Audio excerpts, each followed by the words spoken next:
Boom. We should be in now. Yeah. The overlay's a little simpler tonight. It makes it easier. I was going to say, the overlay's a bit different. Also means if people's cameras go out, it doesn't matter. Change positions. Change places. Eddie had been told they'd have no internet last night, and it stayed on throughout. So, right, welcome to Heavyweight Gaming. We normally play D&D and stuff on a Tuesday in our campaign Fables Among Titans. Tonight we're going to do a Q&A with Luke, who plays Caspian, Mel, who plays Ari, and Ginny, who plays Ruby. I nearly said Ruby, who plays Ginny then. So we're going to have a Q&A, similar to what we did last night if you were around, asking the players what they've enjoyed, not enjoyed, what plans they've got, if they've got any questions for each other, if they've got any questions for me, if I've got any questions for them. If you guys in chat... A little bit, mate, yeah? If you guys in chat want to know some things that you've been following along, whether you're new to the channel or you've been watching since day dot, get them in and we'll ask the players or me, etc. There's no need to throw in bits, but feel free. They were throwing bits at Tony's re-rolls last night, even though he was roll. You made that poor bastard roll in the Q&A. Poor Tony. We made them roll a acrobatics check, and they got a 6. So. They're now in traction. Yeah. IRL. So. I missed that bit. Just for shiggles. It's because Tony before the stream rolled like a 19, a 20 and an 18 or something, so then we made them roll an actual skill check and they failed. So let's go do the normal stuff first. So if you want to follow us on social media like Instagram, Facebook or Twitter, go to them, look for Heavyweight or Heavyweight Game and you should find us, or follow the links below the stream or in the chat. It's usually me just telling you what we've got planned, what we've been writing, what we're doing, when we're going live, that sort of good stuff. So feel free to come along and check that out. It'd be cool if you do. If you want to come and join us in our Discord, you're more than welcome, and you can find out when we're playing games, if we're looking for more players, what other stuff we've got going on outside the campaigns, and all that good nerdy stuff, sharing books and all that, just nerdy stuff. Come and check it out. We'll talk to you and you talk to us. It'll be great. You'll love it.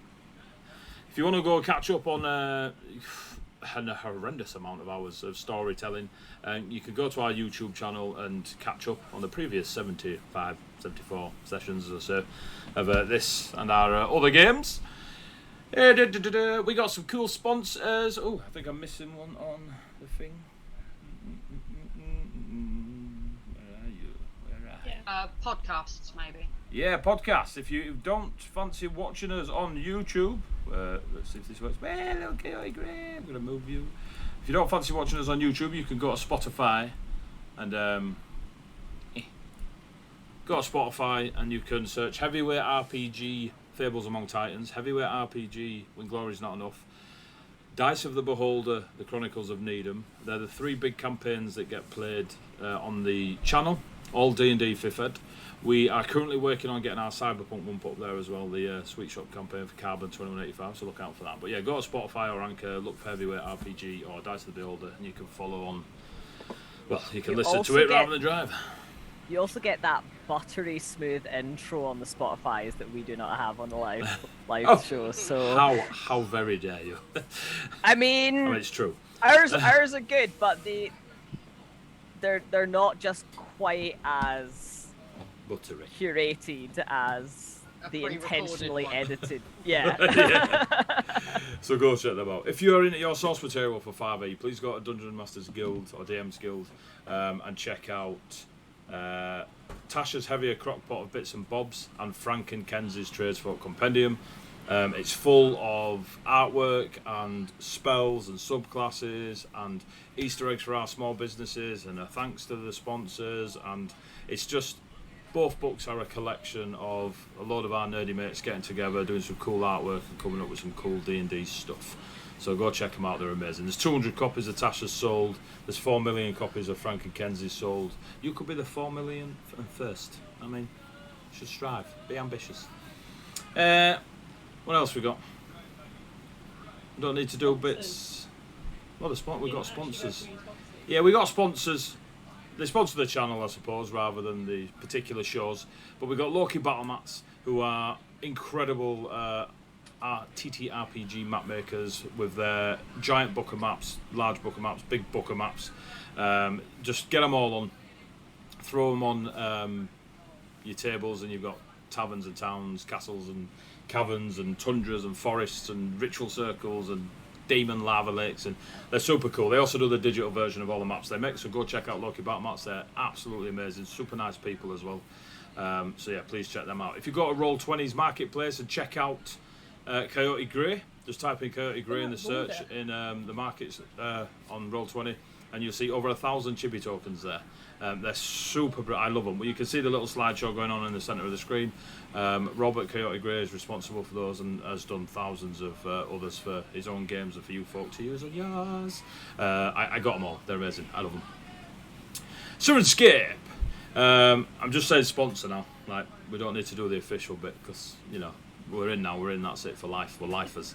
But yeah, Sirenscape, they sponsor the channel. They provide musical ambience to throw into your game. So if you've got a tablet or a PC or a laptop or a Bluetooth device, etc., you can hook it up and sat around your tables, and you can have fireballs going off, dragons screaming at everyone. Some say roaring, taverns, and campfires. In fact, creepy children. What? That's just Sam and Lucy in the background. You should be able to hear the drinking time from the sound set of Friendly Tavern in the background as we do our Q&A tonight. If it's too loud, please let me know. So yeah, so go check out Sirenscape. They're super cool at what they do. And if you play online like we do, you can get a web player app and everyone can download it and you can play the tunes through there, and it's all good. And it's all good. Yeah. We do enjoy. Ashana, who I don't have the logo. It's part of the actual overlay. I don't have it separate.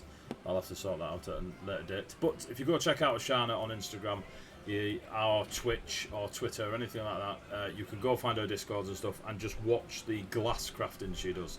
It's super cool, super zen, really, really talented, and it was my honour to Dungeon Master for Ashana and her party on the Saturday night just gone in their first session of their short campaign, Walking Dreams. So they are very, very... They spent 4 hours shopping. It was brilliant. Oh, no. It was absolutely brilliant. So yeah, if you want to come and see those, there's a couple of cool streamers that are part of that. So come and check it out, or check out the VOD. It'll be on YouTube and all that good stuff with the rest of it. But yeah.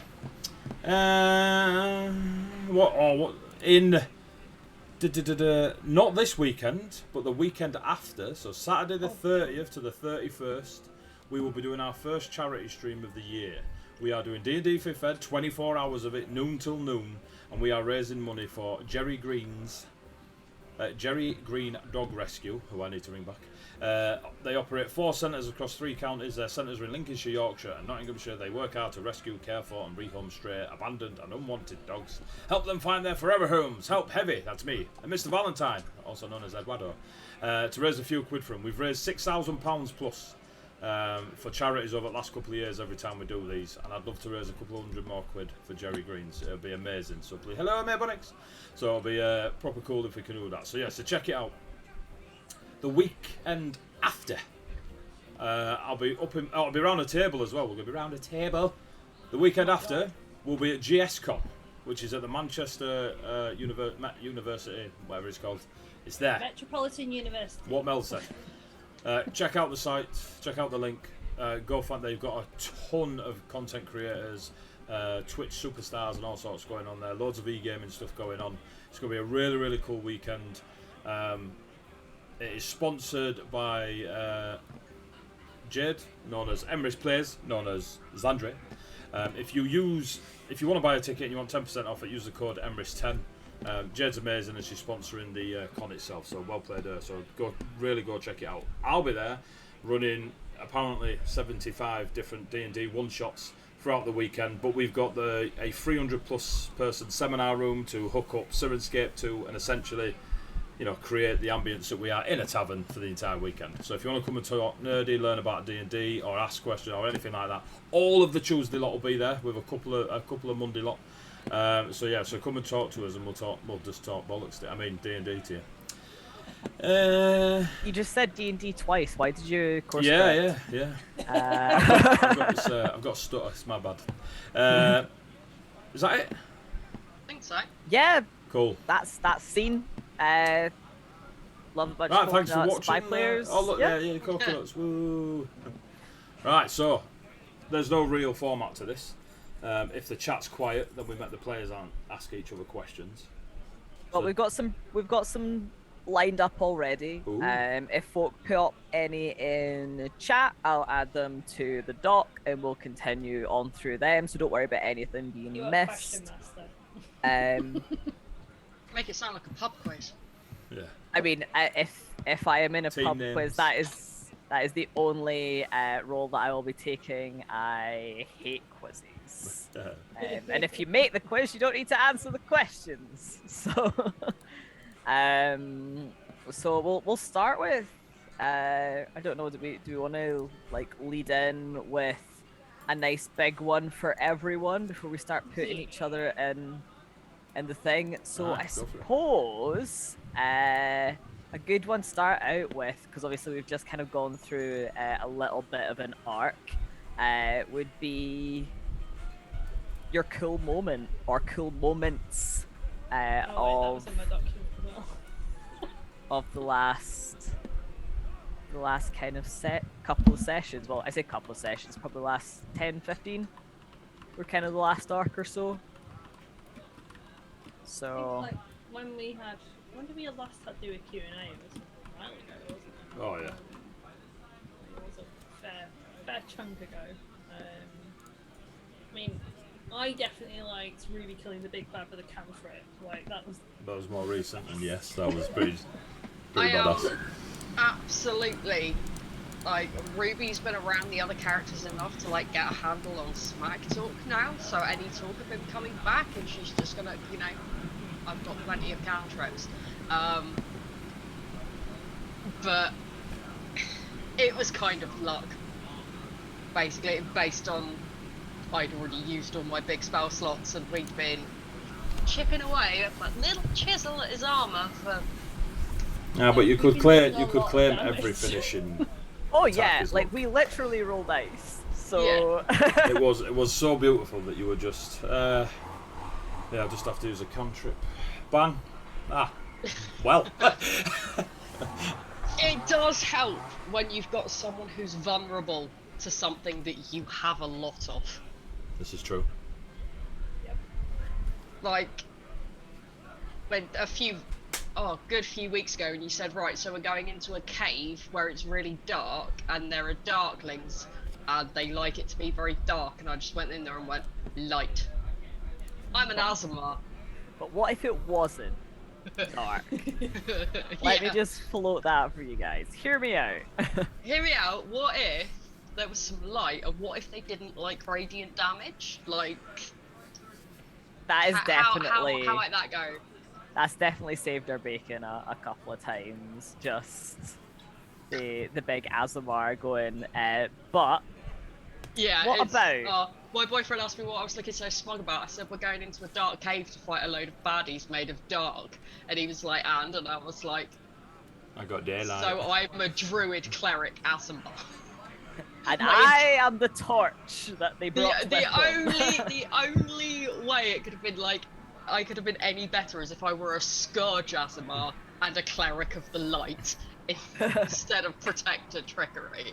It's Oh, definitely wasn't been a a cleric. while. No, that was No. pre-cleric. That was Yeah. pre-cleric. Just, but it It's was. definitely been a while because it was before Osra, Yeah. your Q&A. So, like, Owlbear is probably one of my Yeah. moments. Well done for bringing the energy back down, Adrian. Yeah. What was this?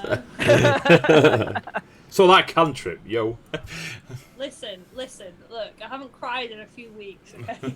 I don't know about cool Not doing it again moments, but a moment I genuinely loved is when we were all just like doing chores on the farm and Xandria and Caspian recognised somebody from like week 6 of the campaign or Not something. even week No, 6. a completely Like different campaign and world. Like, week like yeah. 2 or 3 maybe at a way push. back then, and it was just the most awkward, like, where both parties are going, I recognise you, but I can't remember your name, and did we meet in a pub? And it's just, it's like, we know that Kess and his newly found bio family have, like, share the awkward gene, but, like, dragging Xandria into it as well, where everyone's just like, yeah, you're right, yeah.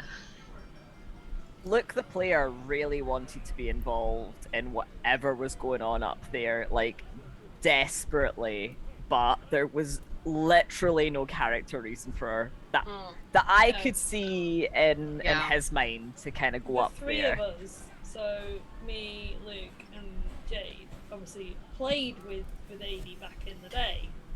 We're talking like at least 3 years ago at this point. Yeah. And Bucky was like the best character. So for AD to then bring Bucky in, and he lives up the road from Ruby, it was like, okay, that's a cool moment. No reason to go up there, none whatsoever. But I really want to. I want to go see Bucky. Who knows if he's Tell us about Bucky, AD, because Bucky was the best. So Bucky was when AJ ran for us, and he did Spelljammer, which is soon to be released. But yeah, we did Spelljammer, and they said you could. He said you could be from any world you wanted to. So I said, "Can I be from Colossus?" He said, "Yes." I brought Bucky along. It was a halfling from the Towan Highlands. I do like the idea though that, and follow me through on this thought, because I'm not saying I like the idea that Bucky is missing, but I like the idea that this is somehow parallel to that. So somewhere in the universe. So yeah, like they are out wherever the heck that ended up being.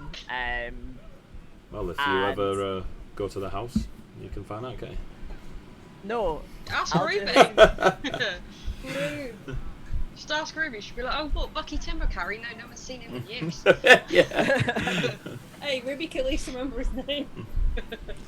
Yeah. Good when you were trying to. But I assumed that Bucky was short for Timbercarry. And then I was like, yeah, but it is Bucky Timbercarry is a very... It was called Buckington Timbercarry. Because the absolute crying shame that this absolute mad lad from Fantasy Scotland was called Bucky, and none of you bloomin' English got how funny that was. Waste of a run up of a joke. But... Too busy suppressing other civilizations. Sorry. Well, my best. We got some roast beef to turn to. my best bit was just I've not a best bit. Like I loved getting to see actually interact with like Drea and Kess's like parents, see them parents that are alive in a D&D game. Wow. Yeah. It's like Ruby and Cass, you know, I mean,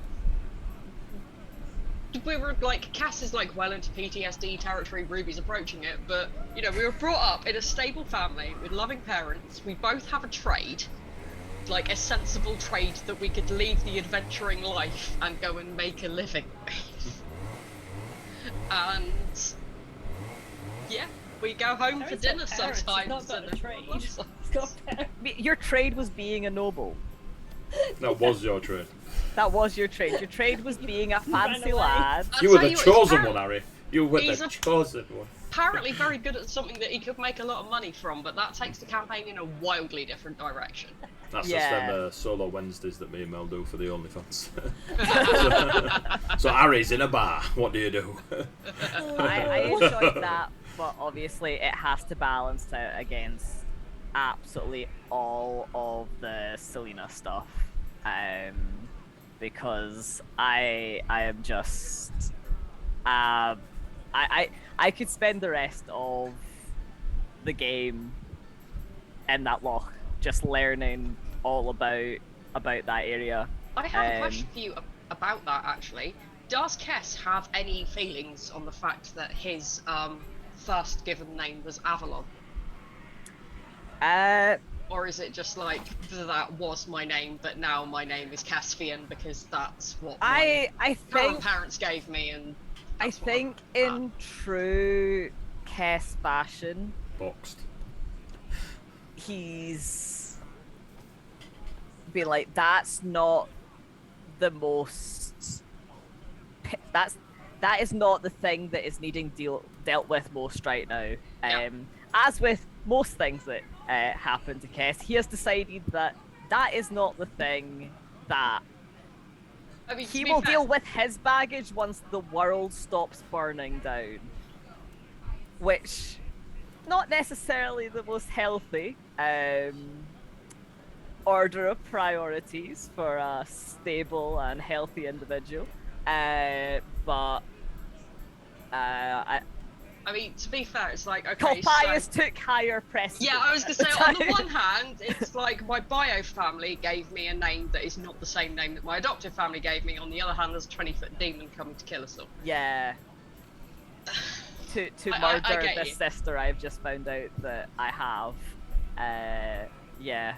I'm kind of looking forward to whatever multi-syllabic fantasy name that Ruby's bio parents gave Barbara. her, which she is then completely gonna disregard. But if to kind of partially answer your question, Jeannie, I have added both names onto his character sheet in full at the top, so he now has both first names and both family names are now in there, for what it is worth.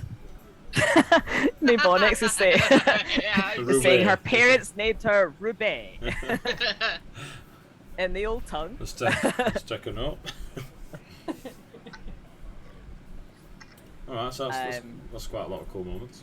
So yeah, I mean, there's been a lot. There's been well, a there lot. has been a lot of cool There's been a moments. lot of cool moments.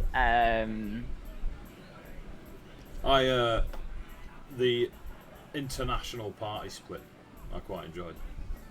Like, Yeah. most people like split the party in a city. You know what I mean? We're off to the tavern. We're off to the bakers. Oh yeah, we've done that. That's old hat. Yeah, but I'm off to another country was definitely a new one on my list. It was Andrew just popping back with some armor and, Yeah, an axe, and I'm coming back. I feel like they have got to that kind of point of the campaign, haven't they? Where they just Zip around. yeah, a little bit. Like we have unlocked fast travel a little bit. But it's Nobody's unavoidable. on a horse Yeah. going across. We don't speak of the horses anymore. No, we don't speak of the horses. But like, we're not doing it on foot. We're not like glitch jumping up the side of the mountain in Yeah, I've Skyrim got tree anymore. striders. It's I mean, you know some pretty powerful people. But Yeah, so just far. a little bit. Why they wanted to know us is questionable, but I think Toodles just likes to giggle. I think. Toodles is amazing. I love Toodles. I love she's Toodles. one of my favorite characters for sure. Oh, sorry. Before we move on to like favorite NPCs, because I feel that's where this is going. AD, when we did the Ruby. party split, Yep. and Which one? Sapphire went to Vey. Right, when Sapphire, yep. Sapphire was in Vey, and the anime heavy metal wailing guitar started in, was that deliberate, or did Sirenscape have a moment? I searched in the Sirenscape for demon fight, and it gave me the Descent into Avernus stuff, which apparently is very heavy metal orientated. So it was I wanted something heavy, and Sirenscape provided, but it was more fluke than I hadn't pre-searched it because I didn't know he was going to be. But yeah, it was pretty much clutch by Sirenscape to bring that out, but it went well. That was an Were amazing you change around? of pace. Were you around when the smooth jazz was there for Yeah. Caspion's? Oh, when Caspian went into met the spirit of his sword, and it turned out to be some sort of like mad, mighty boosh character in a pink suit. Yeah. You'll have noticed that sword's not been used a whole ton recently. I've noticed it was literally like, we'll shut that down. We'll shut that down right now.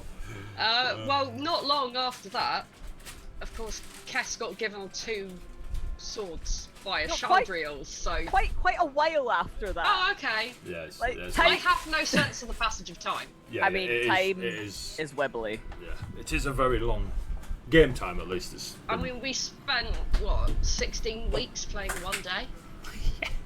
Yeah. Monday we Lot have did- tried. They've tried to catch up, but they're nowhere near. We spent a financial quarter in In Ari's no good, 24 terrible, hours. horrid, very bad day. yes. You got to see some geckos, some magic geckos. What's it? I did enjoy the geckos. Did enjoy the geckos. And thankfully hadn't found the birth family at that point, so survived that encounter, which I probably wouldn't have otherwise. So Oh, so Sage started watching during the longest day. Well, that was a trial by fire. yeah. Oh, hi, Jenny. Hello, Jenny.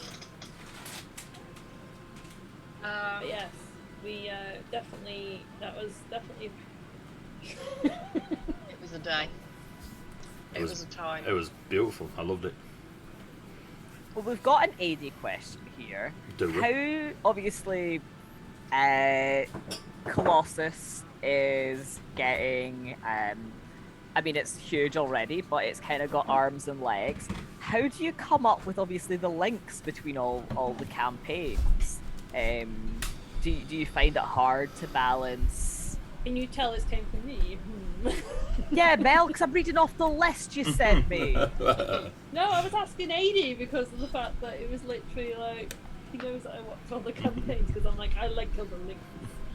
Give me the links. So Tony asked me the same thing, and See, clearly you don't watch them all, Mel. Jesus. Came up with that question before the stream, I think. it is true. It is true. But yeah, so, and to be fair, like anyone that knows generally asks, how do you juggle it? And I try and treat it as a single campaign. And I get that it's not, but it's like a placebo effect. If it's a single campaign, it's that whole. If I give you 10 tasks to do, people are like, oh my god, I've got to do 10 things before I go home from work. But if you've got one thing to do before you go home from work, it feels less busy in my head. So the fact that I treat it as a single campaign, it kind of feels, like I said, it's a placebo effect of the links are there because it's the same campaign. So less looking at it as, like, obviously your very stereotypical D&D campaign where you're running X number of modules in whatever world it is that you're doing. Instead, you're looking as the campaign is the world. Yeah. The campaign is Colossus in its entirety, and there's a lot of it. And because I play a sandbox, I don't have to be so strict on the links. Yeah. Because if I come up with a link and none of you on any 24-hour or the 2 big campaigns, Monday, Tuesday, go near it, that's wasted time, as it were. But you lot make the links for me. So I treat it as a single campaign. The fact that I have everyone in the same campaign means those links are generated by you lot, and I kind of just hijack them. But yeah, I mean, it obviously takes a bit of effort because it's a lot. But yeah, it's just patience with yourself and trusting the 30 odd players that dive into it every year. Yeah, I suppose it's less keeping track of like the links and more keeping track of the times. Yeah. Stamps almost. Or I would imagine anyway. Time stamps is a pain in the ass. Especially with just how D&D kind of plays. It doesn't flow well. Well, as you know, we just spoke about it, it's so easy to fall into, 10, 12, 16 sessions of the same day. Yeah. So, but yeah. And then we start going around continents and going to Feywild and going all sorts of random time-living places anyway. that was something that I quite enjoyed, is knowing that I say stated, but knowing that time was wibbly round, because when we obviously started world building, it was quite cool to go, oh, they've been here for so long, so that's 3 months. What has happened? What do I need to tell them has happened when they get out? So I quite enjoyed that. Nothing. I will tell them nothing. But also, like, we made that conscious decision as players to go, well, we know, because you said explicitly, like, you said, you know, you basically, you actually hold it for, like, a day here, but any longer than that, and you're gonna have time passing, and you're all like, okay. Yeah, that alright. Toodles slowed the first 24 hours down for you, but then after that, it'd be back to wibbly. Oh, yeah. Magic. Nothing bad ever comes from magic, does it, Lee? So you're talking about wizards aren't the scourge of all, root of all evil. I don't know what you mean. What else? Oh. Cass got a list of questions for like the wizard regulatory board. Like if there's wizard health and safety, is Cass on his face? Yeah, they were given to him by Shadriel. One is of light ash, and the other is of... No.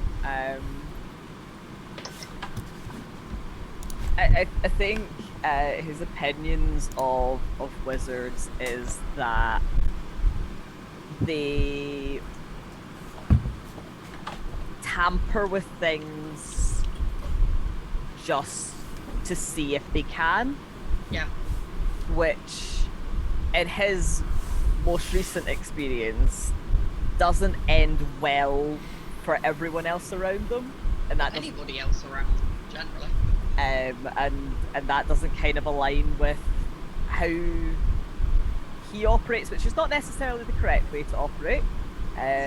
But I think just he's like, you just kind of you poke stuff just for the sake of poking it, and then to say to your pals who also do the same thing that you did. And now look, it's got fucking demons all up in it. It's full of demons now. It's a perfectly good world. Give it demons. So, but like I said, that doesn't necessarily mean that he is correct in sort of tarring them all with the same brush. But I mean, even Stefan, the really nice brother of Harry, still tampered. oh yeah, that if anything solidified it. I mean, yeah, no, the whole lot of them in the bin. Poor Caspion's got no evidence for the contrary. Like it's, Luke gave me a list of spellcasters that Caspian does not want to drop kick, and it's like, what, 5 people, and he's related to 2 of them? I feel 3 like, of but them. none of them are wizards. No. Have you noticed? None of them are wizards. And yeah, he is related to basically the full list, with the exception of Toodles, I guess. Is Ruby counted as a relative, or Ruby Yeah, counted yes. as somebody you want to drop kick? No, family's not a finite resource. Jeannie, how do you feel about Ruby finally revealing that she too is not as human? As because we don't have humans in the party anymore. Okay, so we never did, but now we really super don't. I wrote the character as human, but because my background is essentially foundling, that lets AD meddle with shit. So when I took a very nasty knock to the head and had to take a death saving throw, I just got a DM saying your bloodline has awoken to change your character sheet to Asimar, and I was like, oh no, okay. I didn't realise it happened then, that's awesome. Okay, alright, okay. But did it happen when Zandria died? I had to take a death Yeah, saving so throw you went, last you night both as well. dropped. Yeah. So I went into the nebula and I disappeared Zandria died. from the realm of echoes because Ari was left with a like a puppet, a little dolly Oh, that it's like a looked little like doll, me, wasn't it? and had to tap into the newly found dragon magic to Dragon signing back. guide me home, because druids don't really know what to do in space, so I just kind of went around getting angry with unicorns, demanding to know where the exit was. Space druids sounds like a thing.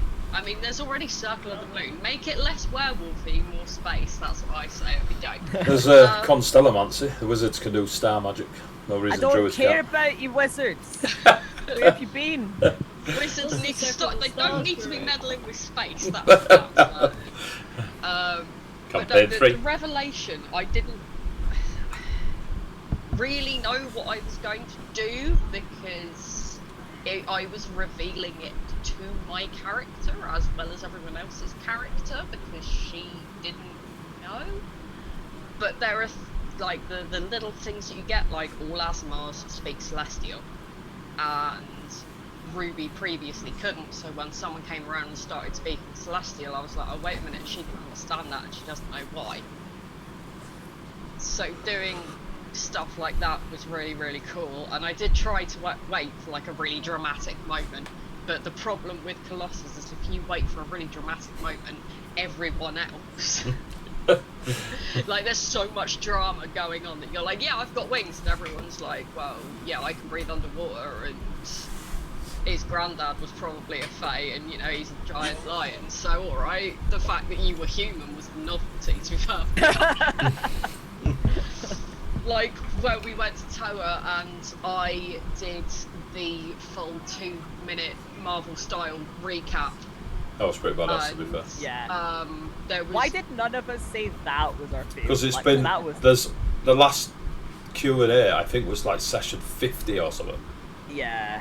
It's honestly been. I think it was just after we got out of the Realm of Echoes, wasn't it? Yeah. Yeah, probably. Yeah. Because there's so much in that, and it was probably too much for the non-adventuring people listening to it, who were just like, I'm not going to ask any questions because I fear any of the answers, and the people who were there for most of it, so you just get Xandria going, oh yeah, I forgot we fought him. Sandra doesn't even know, like, the Red Riding Hood thing. I can't remember when that was, but that was ridiculous. Okay, that was amazing. That was absolutely ridiculous. Yeah. I mean, yeah. We'll blame it on Xandria. Oh, wait. only until we get to GSCon. Yeah. Don't let her watch this until after we've arrived to stay at her place for the weekend. So, Ari, Hello. how do you feel about the dragon divorce?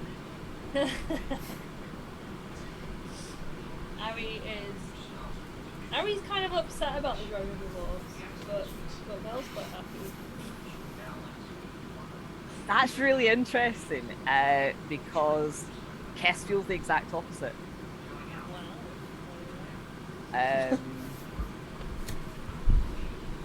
He's quite relieved that He won't die if Ari jumps off the cliff. No, I think it's not tactically like that.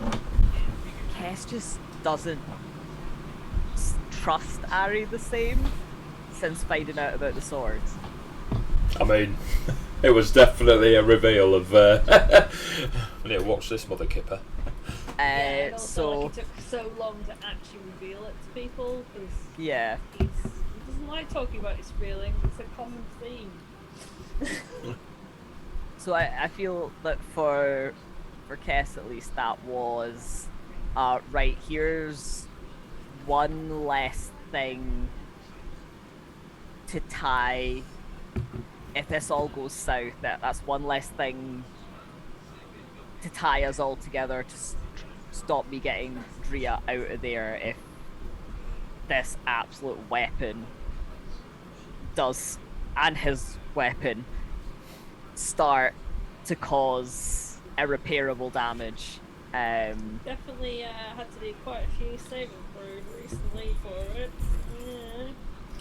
So I'm not looking hasty, but yeah. It's the logical side of my brain that hates this kind of stuff, and then there's Harry who's like, ha ha ha, chaos. I mean, he's entirely impulse. yeah. 100%. Which is Basically built like a teenage boy. We like to play things that are a bit different to ourselves for the escapism, but at least you didn't play somebody more sensible than you. Or not for this campaign. No, I've done it before for other D&D campaigns. For the vampire campaign, I decided to play someone significantly cleverer than myself, and that is tiring. You've got to stay on the ball doing that. I can't. Oh, I'm not doing that again. A few Idiots all around. And it's a struggle. I mean, we're sat here calling Harry an idiot. He's the only one with a +2 intelligence in the party, I think. He's a +2 in intelligence, but what was his wisdom again? I think. Oh, his wisdom is 0. That's why he has no common sense. That's why he's an idiot. And just an idiot. I think he's book smart. Yeah, he's book smart. He's literally like, he's book smart, but he has no common sense. That's who Harry reminds me of. Is Archer. Like, I don't know if any of you have actually watched Archer, but he Archer. is like an impulsive idiot. And every now and again, he will say something that reminds you he had a really expensive education. But there is like some fact about the guy who invented blood groups, like something completely out of left field, and yet. Yeah, do you trust him? Really? He knows is gonna hurt him. Oh, he's an idiot.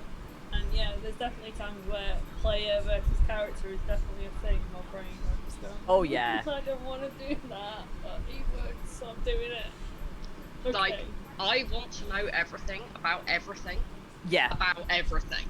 Kess wants to know nothing about anything. Like, in that nebula, I wanted all of the answers. I wanted Ruby's birth name, I wanted to know who her parents are, I wanted to know what she was, where she was, when she was, what was going on and why.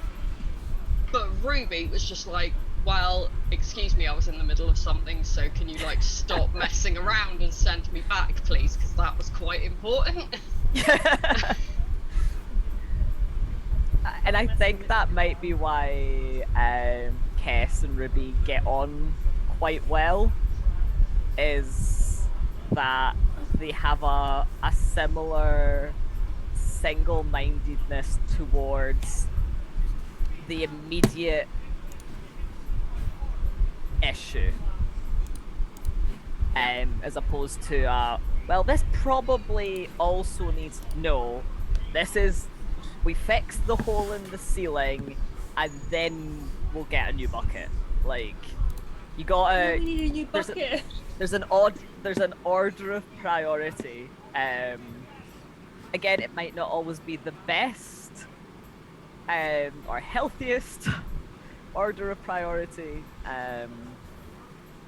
but it's again that fight against like my natural logical instinct, because I'm normally the one like organising everything and sorting everything out, and then like to just not do that fries my brain sometimes. I'm just like, but why?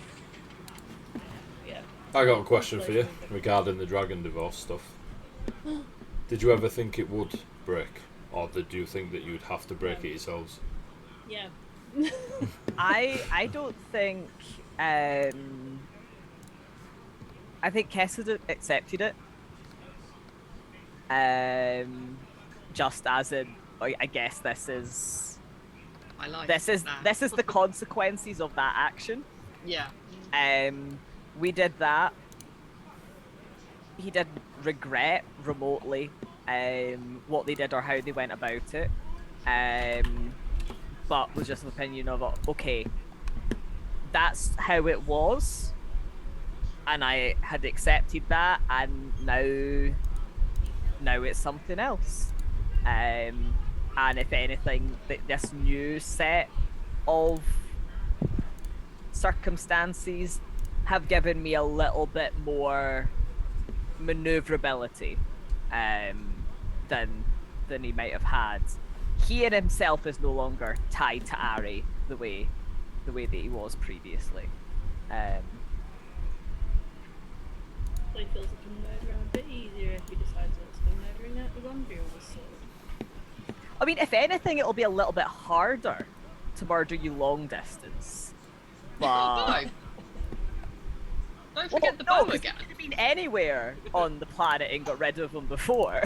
It would just have been a bit messier with a little bit more personal issue with it, but it would have been doable. But I mean, he is squishier, so you know, you'd have won. I don't know, a few sneak attacks though. Ooh. But yeah, I think I don't know if that remotely answered your question, Eddie. I mean, it had words in it. If that.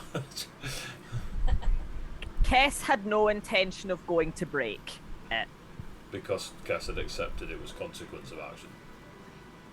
Well, yeah, it's you go out in the rain, you get wet. This is apparently now what happens when you fuck with dragon sauce. Yeah. Yeah. This well, is. To be fair, I think Ari basically does the same thing and just accepted it, and is now kind of sad that he doesn't have that link anymore. Because like the healing part of it as well was useful, because obviously as soon as somebody heals, you also get the healing part as well. I quite enjoyed you two going. You turned us into an egg. That was an enjoyable moment. That was that was your It was like dragon stats halfway through the fight, and then I was up next, and I was like, "Good lord, it's a good thing I'm used to reading monster blocks, isn't it?" It was like, No, the best thing about that is that you were humanoid, then you were an egg, then you were a big ass dragon, and my spell never dropped, and then we had a dragon that had haste cast on it. That was terrifying, I'll be honest. I thought the monk with haste cast on him was terrifying, but the dragon was something else. I think Sandria is the only one I haven't hasted now. She's never around to haste, that's the thing. No, Yeah, she would now need to be. Now she's got a handle on blink, yeah. She's only doing our campaign part time. Yeah. She's doing a timeshare. Yeah, Summer's got her off somewhere else. You got any more questions on your list? Yeah. 1 second, I'm just dotting between the 2 pages. So, obviously, different timescales for everyone. Probably this one's airing more towards Ruby, but why has everyone's, and we use the word chosen, multi-classes recently in the game? Like, how has that impacted you? Has it changed how you thought it would? How are you dealing with that? Because obviously for Mel and I, we've had our multi-class Thrust. in its current state, at least. Mel had started Bard, but obviously it developed differently since Natatha and Sasha. My multi-class came from with the dragon as well, and obviously we've had now an arc of having and growing with those multi-classes, and now Jeannie, you have taken on some cleric powers as well. Yeah. And we've just leveled up, so I have a whole new fun one to play with. It was... I suppose it was about advancing the character, because when you get sort of like level 9, level 10 druids, you keep getting the stat increases, but you stop getting the fun additives for a while, and partly I just wanted something fun, like I wanted to like just add some spice, and partly it was for plot reasons. It was based around what that character did and thought at a particular time, and also to mess with NPCs, and be like, oh no, you were gonna write that way, no you're not.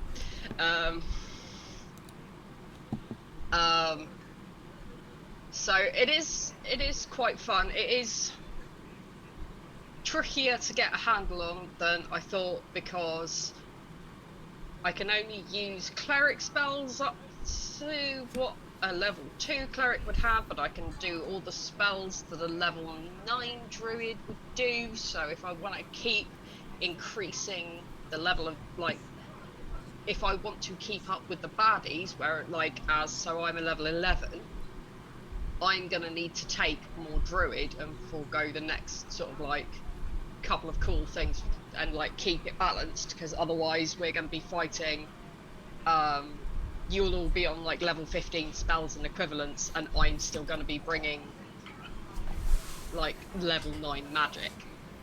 So Why just multiclass and martial? yeah, so I'm gonna have to keep an eye on it, but it is quite cool because although I haven't gotten to use, because I went trickery, which is quite a fun one, but what you get at level 1 is I think I can give people, it's either advantage on or an extra die to stealth checks, but we've not done a lot of stealth checks recently. But now I get duplicity, so that's gonna be... That's all you wanted. That's all I wanted, really. Yeah, I might just like go straight back to druid now and just keep it at level 2. But no, I'm. For a while, I was always looking on finding the level ups easiest, because like Sapphire would be going, or Sean would be going Sapphire. Is he going a monk? Is he going a barbarian? Like, which area of his life has been more affected? And I was just like, druid. Slap another druid. Slap another druid on there. Slap another druid on the Barbie. Another layer of druid on the druid cape. Trickery. Mnemonics is just asking for confirmation of your domain. So, is domain specifically cleric? Yes. Cleric of trickery is the... Is your a shepherd? I am a Circle of the Shepherd druid with domain of trickery cleric. Lovely. Which was quite, and that was actually which domain to take was a lot easier than I thought it was going to be, because there was no point in taking nature, because I could already do everything a nature cleric could do because I'm a druid. Yeah. I mean. And then it came down to, because of who the deity is, it comes down to basically one of two things, and trickery looked like more fun than life.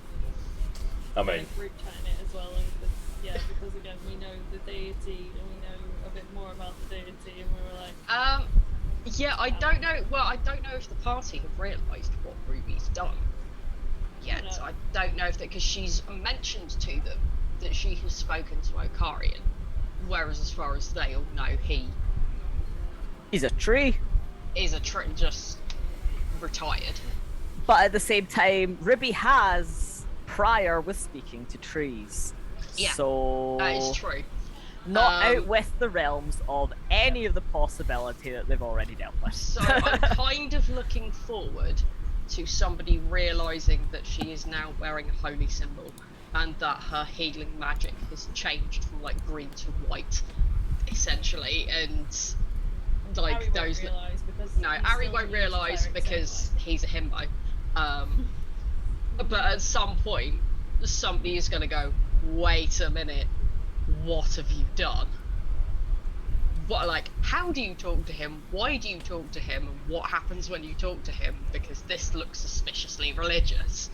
I feel like of everyone that the party is going to be asking those questions to, Sapphire is much higher up the list. Yes, again, than it's you like are. much higher up We the trust list you to at because- least have made good friends. Like, Yeah. like, the druid mentioned talking to a tree, but the idiot keeps making pacts with various aspects of death. Yeah. You said For anyone thinking I'm being mean, Ruby regularly calls Sapphire an idiot to his face. We were talking about the not Vey, the other one, the Viconian Leonin tradition of taking a new name in adulthood based on a great feat, and we were firing some off in the chat, and at least one of them was just dumbass. Yeah. Cannonball Faye, I think, was actually my favourite. There were some good ones in there. Like, that was fun, like, just doing the mix of, like, badass names and, you know, the names that actually Mock me, go mate. with, Yeah. like, the tagged and the upload, like, the what you put on your Instagram and what you were tagged in. Yeah. Names. I got a question for the three of you. Yeah. Where do you think it's going? To hell in a handbasket. No, the handbasket is coming from hell. No, we're riding yeah. up with And we a are shingle. caught in the bagging area. Ruby has saved her 2 pennies to pay the ferryman. In fact, no, knowing Ruby, she'll have saved enough pennies for a return fare for the whole party, because that's who she is. Because the ferryman can't argue with that. I've got a return fare. So you let me back over the sticks. I'll check the small print. I don't think it's going. I don't know. Like If as anything players or as characters? Both. Both. You've obviously been chasing a story, whether like head on or parallel, like as players and characters, as is the nature of the game. But yeah, I mean, there are moments that could be a definitive end to a possible arc, but there's always that little teaser of other stuff. There's obviously your personal character development stuff that's going on, the family, the Asimar, the grandfather Rycroft, Soul Taker, etc. So where do you think it's going as players and as characters? Answer as you see fit. Or where would you like it to go? I Going for a pint. Who wants to end up in a tavern again, please, for like 50 sessions like we did that one time? At least we do taverns and taverns again. I miss those days. Says Ari. Ruby doesn't think that far ahead, honestly. I don't It's think any of them do. Genuinely don't think any of them actually look further than like the next thing that they're doing.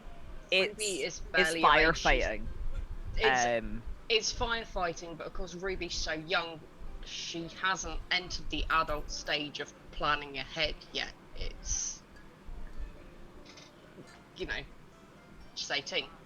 She's probably gonna live forever, right? Because you're an invincible. Teenagers are invincible. It's, Apart from that one you know, time better you than nearly died. you know, better than your parents did. You're never gonna die.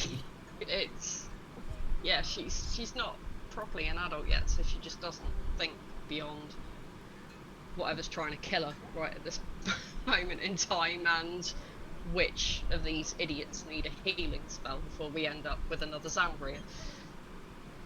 I think in Kessie's to-do list, because he's always just trying to get to the bottom of it so he can just stop. I don't know what he thinks is going to happen when he can finally stop, but it's just getting through things in an order of priority, and I think the last kind of time sensitive thing in his eyes is Corbin, and how to remove him as quickly as possible, because I think in his eyes, one wizard who messes with things that they shouldn't and plays with others' lives with experimental magics and the shadow or echo of Ari's very eccentric genius brother, who also has similar, similar if not the same leanings, shall we say, okay, with a different school of magic, but blood magic and echoes don't seem miles apart, and that feels like a bad combination. That's a flame and oxygen combo, Yeah, isn't it? and isn't I think to his mind, it would be a bigger surprise for them not to be attempting to move closer towards each other, just with the track record of how things are going and getting progressively worse and progressively more. So Kess is thinking, what is the worst possible thing That that is- can happen that right is now? What is the thing basically- I least want to hear about? What Because that's what's gonna happen. what would be the thing that we as a party, from obviously his point of view, what would be the worst thing that we would come up against at this point? And in his mind, it is the two of them joining forces. So Gary's more bothered obviously about Stefan's side of things, because again, it's been on his mind for a long time now. He's been kind of putting it to the back of his mind as he's wanted to do. And then it's kind of flared up again, and he's like, oh god, I really need to go save my brother, because he's literally otherwise going to spend 40 years in a realm on his own. Oh my god. So yeah, now like he's definitely down that route of, I want to find Stefan, I don't really care about Corbin. Like, I do, but I don't. It was quite cool when Kess brought up, when you were all kind of discussing the Stefan moment and the planning of it but not planning of it. It was pretty cool. It was definitely let's have a debate on this, because that's where he's feeling, and he's very emotionally charged with it, which I feel like he is with a lot of things. And yeah, he's definitely going to come to conflict if they want to go Corbin way and he wants to go like Stefan way. He's like, I'm going to go find that person and eliminate him. I want my brother back. You know. That'll be an interesting one. Where do you think it's going as players? Not how do you think it's going, They're where definitely do you getting think it's together. going? Those two are definitely getting Oh, together. Ari and Having a big Xandria. bad fight. Those two are like fated to fail, I'm afraid. No. Those two are far too awkward for their own goddamn good. Because none of them want to talk about feelings, so that's a really interesting relationship there. And it's really awkward to play that with Jade. But also it's Jade, so it's like I've known Jade for years. So at least there's a comfort level there, yeah. So you think Yeah, Corbin oh yeah, and for Stefan are going to get together? I think, like, very broadly, I think that season 2 is going to be set in a post-apocalyptic Colossus. Kaboom. Mad Max in it. The details, I don't know, because every time I think I've got a handle on this campaign, you hit me around the head with a baseball bat and something completely unexpected. I got a lot of bats, alright? I got to use them. I think that there is now too much. Like, even though there's no Calphias, there's still the Order of the Pale, there's the Order of the Vibrant, there is this whole business with the Realm of Echoes. That's going to collapse in on itself and implode. I don't think that the souls of one dickhead and one aspect of a god are going to hold the wall up. That's coming down, which means that all the other themes are coming through. So Ravenholm is definitely getting leveled. They've still got a plague going on. the Pale are going to march on Viconia. The Gnomes are leaving the woods, which is only a bad sign for Toa. It's where there's only 5 of us. I don't think we can stop the apocalypse. I don't think this campaign's about stopping the apocalypse. I only because thinking about it as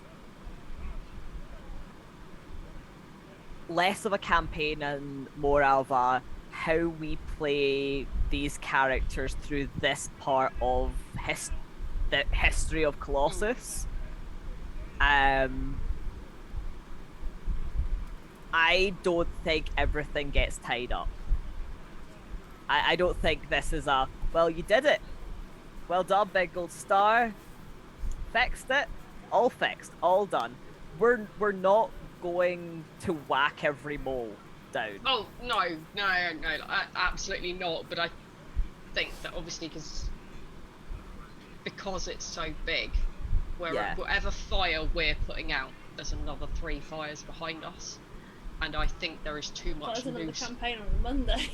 There's too much loose magic unaccounted for in this world, and the Harvester has decided to try and get through.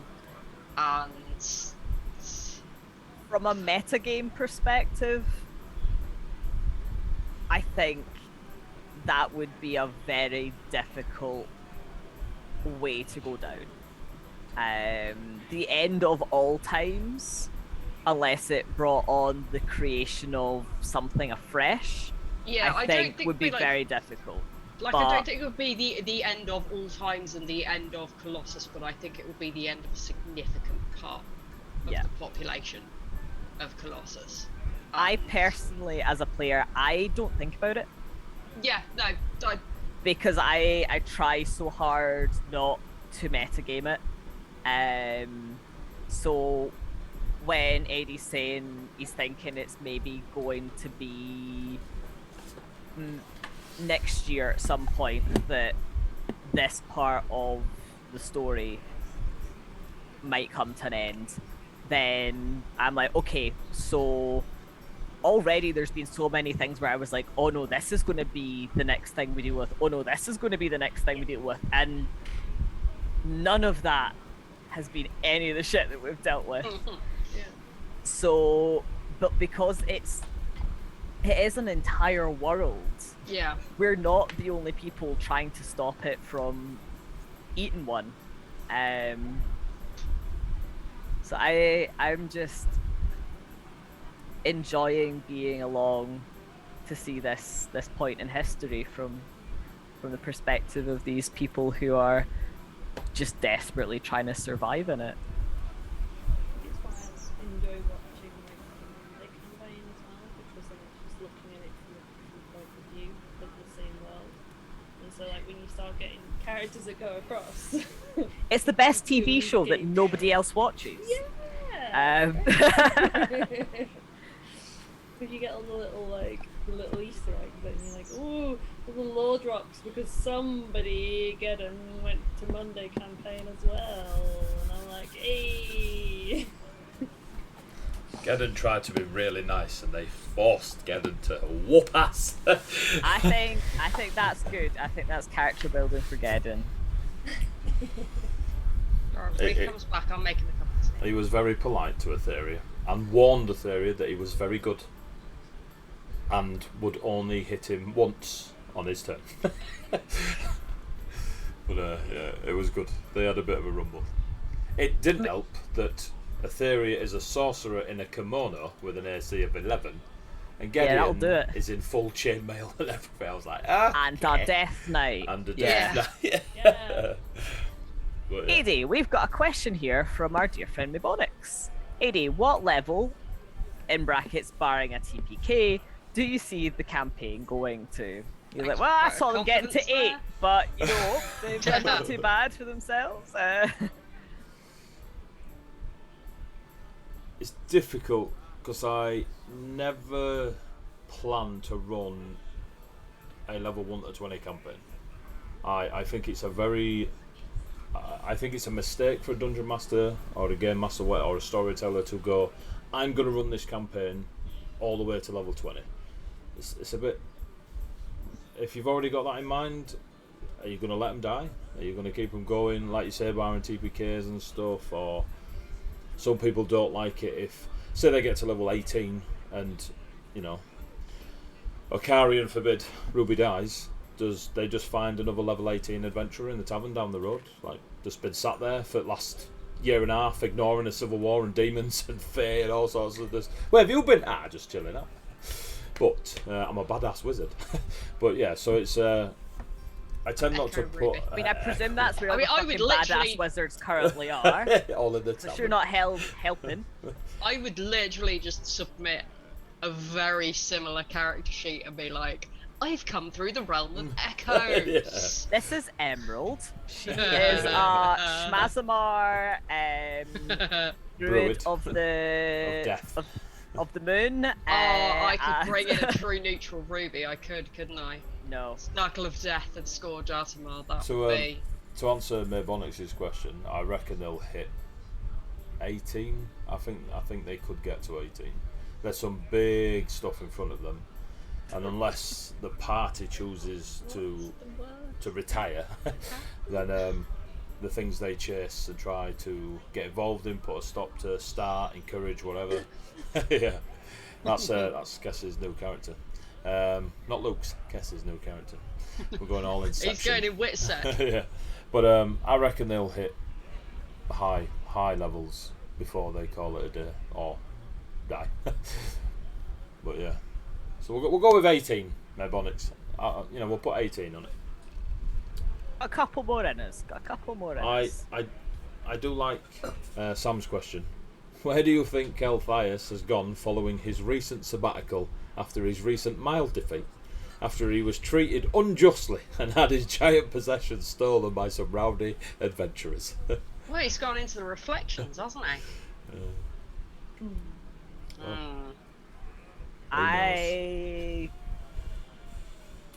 That's a problem for future Kiss. That's a problem. Like we will burn that bridge when we cross it. He needs to take a ticket and wait in line like everyone the fuck else. He's had his turn. He's had his turn. Like Back in the queue. No queue skipping. Yeah. Some NPCs have been waiting for 40 years to get their story actually seen to, Just wait.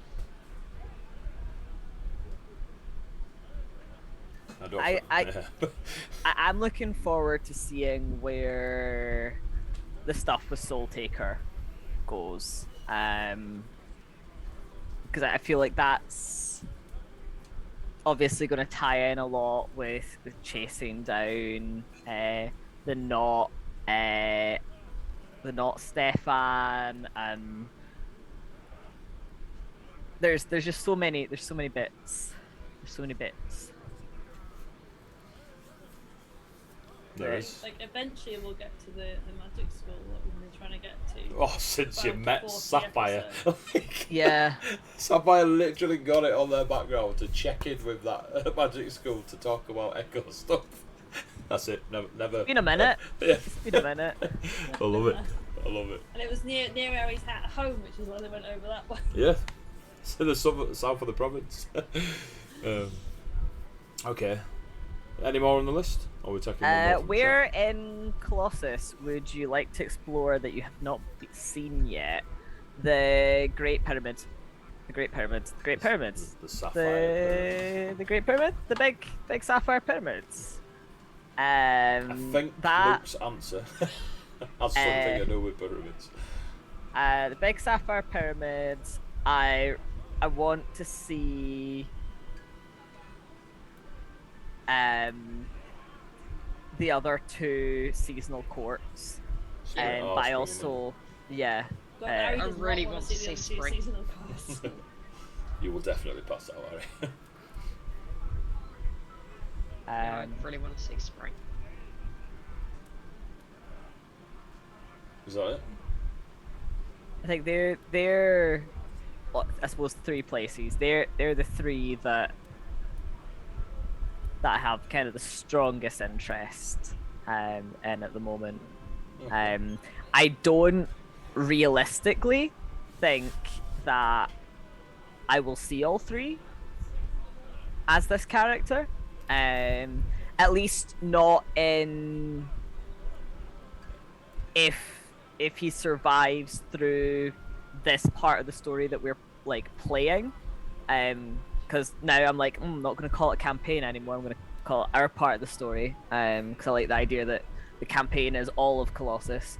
So if he survives that and he just joins the world of Colossus and AD does whatever he's going to do with whatever is left of us at the end of this adventure, then I'd like to think that he would maybe see them, but I don't know if I, as his player, will see them alongside. I don't think I'll see all three at least, but I'd like to. Okay. What about you, Matt? I really want to go to Atoria because I want to go see the campaign. What part of Colossus? Monday's campaign. Monday's campaign. But I also want to go and see the Soulforge bit as well because like we never actually got to see that bit properly. We just went to the bit in the big wall. talk there, Yeah. and then the wall, and that was it. And that was like I didn't actually see like the sort of the house stuff, but I really wanted to see like more of what Lord Romerick was kind of in charge of, and more like the actual city and stuff. We waved from the boat. Yeah, pretty much. You know, we've done a lot of boating around. We've done a lot of like various bits around Ravenholm. We've now seen Tone Highlands, and we've now seen Sarub, which is cool. We've now seen Bay, but yeah, apart from that, like, I would really want to go see that part of Ravenholm, but also just like I want to explore everywhere. I'm one of these people that like if I play Dragon Age or something, I'm like, give me all the map. I want to unlock all the map. Yeah. Give me all the map. I think Crystal was from Atoria. So no, Crystal was from Everdon. Yeah, no, she was. She came through Atoria. I know she was from another Echo, but basically Ruby was very fond of her, and she would be pleased to meet the Crystal from this realm. And as a player, Xandria meeting Crystal would be hilarious because Xandria could not cope with that level of niceness and sweetness and good intention, but they're played or were invented by the same player. Even if Crystal appeared as an NPC, it would still be something that Jade created. We'll see what we can arrange. Just in general, it would be absolutely hilarious. That's cool. Laconia would be quite cool as well. We've been to everyone else's home.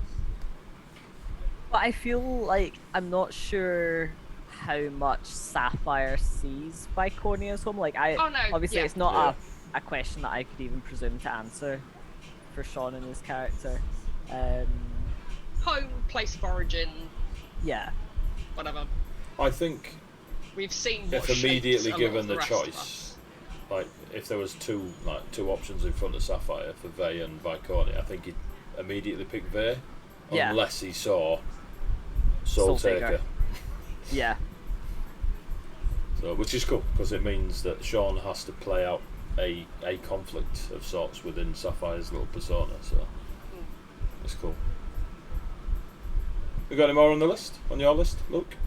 Yeah, I'm hopping back onto the list. I'm good. I'm on it. Doop doop boop boo. Oh, we didn't actually finish the multi-class one. No, we didn't. So, Ari, how you feeling about that? Oh, the multi-class thing. Well, to be fair, Ari multi-classed into Bard a long while ago because of Delphin and Griff, really. Because Delphin was talking to Griff with messages and stuff, and Griff was painting. And Ari thought that was really cool, and basically learned it off Delphin. It was kind of in my head, and then learned some healing magic off Rick and then we literally lost the players, and yeah, he was left as the only healer with his 2 spell slots. Healer. Healer. The rogue is the healer. So yeah, that wasn't the best. But then obviously again the Dragon Song Bard kind of came in as a thing because obviously the Patrick Sasha happened and Dragon Marriage happened, and then AD was kind of like, we could do the Dragon Song Bard if you wanted, and I was like, heck yeah, I do. Give me all that homebrew, please. So yeah, started Dragon Song Bard from then. I think we got to 7 levels in Rogue, and then so I had 7 levels in Rogue, 1 level in Bard, and then started on the Dragon Song Bard stuff. So ever since then I've kind of done the Dragon Song Bard each time. Don't think I'll go higher with Rogue. I don't know, to be honest. We'll see. But 7 levels of Rogue gives you evasion, so if you want to look at it technically, you get kind of what I want. I'm very big on the min-maxing being part of your story, so that's cool. Honestly, like, I think it should always be a thing in your character development. You're supposed to eventually be the greatest rogue bard the world has ever seen, so it makes sense to me that you would be powerful. Well, I kind of look at it that way. Already. Like, if something came in that was more story-based, because like I said, I'd never thought about doing Dragon Song Bard as a thing until obviously everything happened with Sasha, and then it was like, well, yeah, of course I'm going to go Dragon Song Bard because that makes the most sense. And I like also, how you he's still introduced it to her. It's similar how Jeannie does with the introducing he's still I still haven't introduced all the spells in that he's actually got, because he's learning them as he sees them, because he's never really learned spells off somebody formally. Yeah. So he's kind of learning them as he sees them. So Fireball, I'll give that a go. I mean, you would. yeah. You would, because he's been hit by it enough times. But yeah, no, that multiclassing is always kind of a thing that I tend to do story based. That's cool. Yeah. How about you, Luke? What belly class? What belly class? Well, you've been a battle master for 10 levels apparently. I mean, according to DM. We all know that Kess has interesting feelings towards a lot of caster classes. Because it's a sorcerer based and he's not the magic that he had previously was either very instinctually because he is Fae, or it was ritual that he was taught that he could only cast as ritual. He's not really used a lot of spells, because I feel, especially because it's sorcerer, they would need to be very reactionary. So I think until someone's like, you're doing magic, right? Yeah, that's magic. You're casting spells, my guy. I don't think he's going to look into it particularly deeply. I mean, I've been leveling him up alongside whenever there's more dragon related stuff kind of comes up. If we end up going to via one of the magic schools, maybe that'll open up a little bit more. But at the moment, it's very situational. Sort of not dissimilar to Ari's in that I suppose Ari already had some bard in him and it's taken on the flavour of the dragon. Kess is just like, I feel like I'm not getting as good with the sword as quickly as I should, but that's okay. I put that water back into that jug that one time. Psh, what? That's probably just a water thing. I can already do a water thing. That's fine. It's fine. Don't worry about it. Don't worry about it. It's fine. Message a few times. There's 2 more questions in chat. So I'll answer Maybonics first because it's shorter.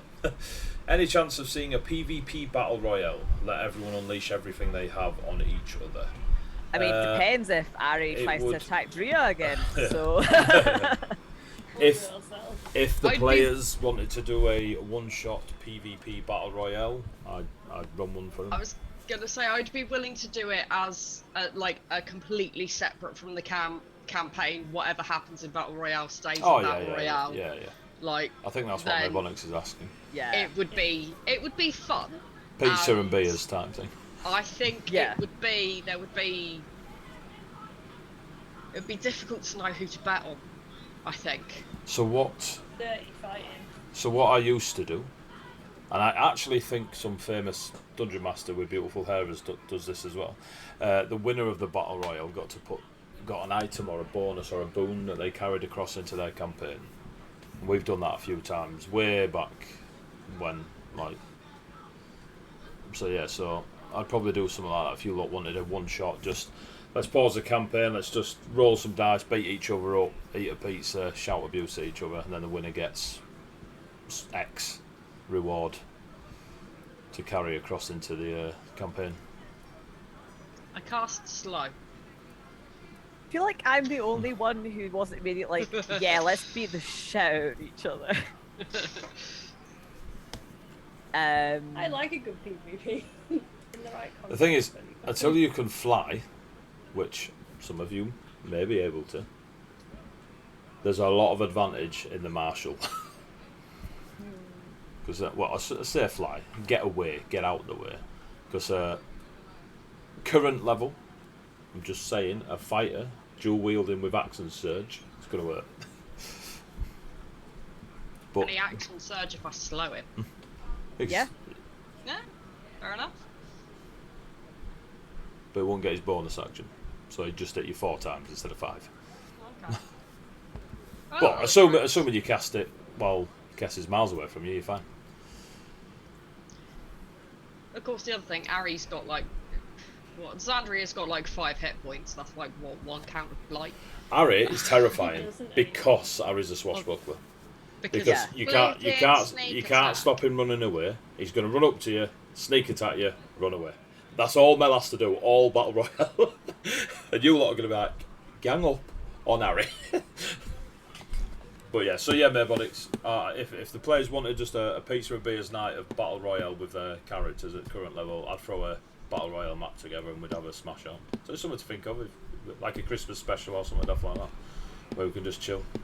So that'd be cool. So yes, Maybonics, we would. Another question. This one to make AD feel good. What aspect of Colossus or the world building therein do you find most captivating? Pretty sure this gets asked every single Q&A. That's last night. By Sam. Yeah, I did say it with me. You just copy pasted. But you are different people. So what aspect of Colossus or the world building therein do you find most captivating? Now I know we obviously talk a lot and we do compliment one another on our abilities to world build, create stories, etc. However, I'd like to change that question to, like, what thing in Colossus do you find most captivating as a player? I know that like the pyramid thing is somewhere you'd like to go see, but is there a way magic works or a way, just something about Colossus? Not the world building, because we know what we can do. All of it. Like, I would read 400 books just on the minutia of What the hell of is Colossus. minutia? The small tiniest, details. like Oh, I see. The amoebas. it's The miniature details of the, yeah. It's I want to know how Ravenholm sustains itself in such a cold, wet climate. Like I like stupidly boring stuff. You just want to know. But I also want to know, like, what are the major imports and exports for the landlocked parts of, like, I want to know everything about the House of Necrai before it fell partially. There's nothing that I don't want to know about it, which makes it so hard to like narrow down to a this is the one thing I would want to know about most, because it's absolutely anything and I'm like, yes, and now this is my question, and what is more, and then deeper and deeper and deeper and deeper and deeper. As the friend I am, will give you a simple sentence to help you with Nerekai. Remember Griff? Yeah. Griff would be able to tell you. There you go. Cool. Have that for free.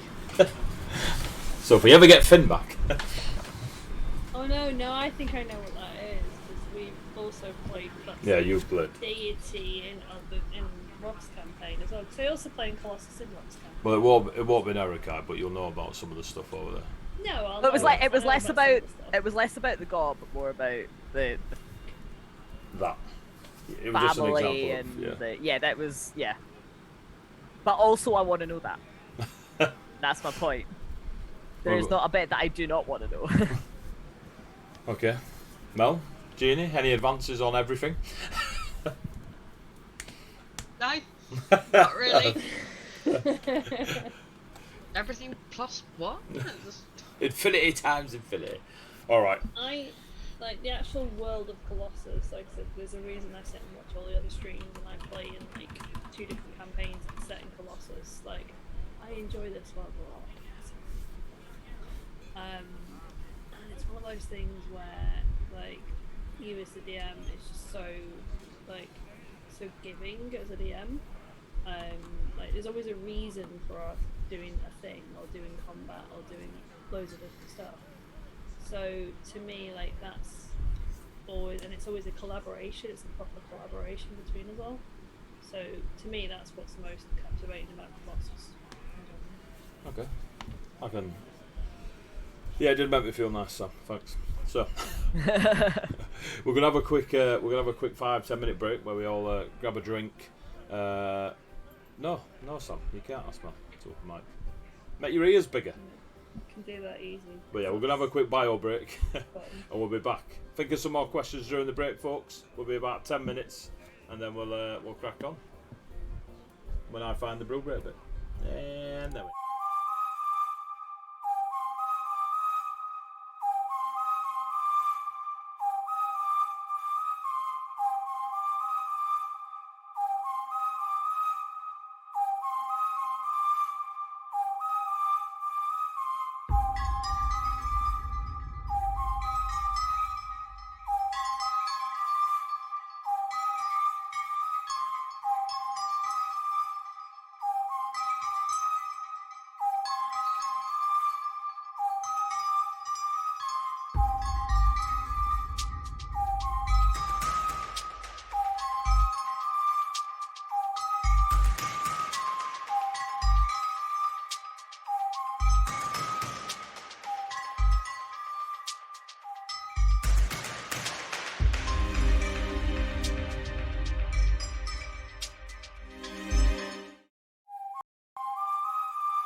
actually, before we do, I'm back. Do you need... are we intending on going till 11? I haven't not intended to go to 11. Do you need to finish earlier? I don't think I'm going to make it that long. That's okay. We've got some questions, but we don't need to. There is no overlay. You can leave when you wish to leave.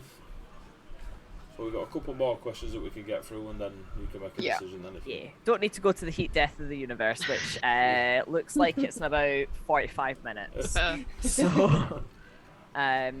So we have some questions that came in through the break.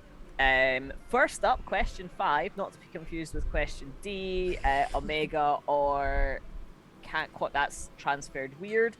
From copy paste. Is what part of the wider world of Colossus, other than the obvious big bad evil guys, scare your character the most and why? Which is a fun one. If by fun you mean deeply upsetting. I can definitely Which I answer do. that for Ari, because he definitely has a very deep respect for the Fey realms. Especially the Archfey, especially Malika. He is so scared of Malika.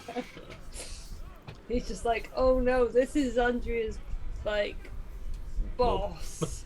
Oh, okay. Oh no, they're really scary. No. Malika is very much up herself.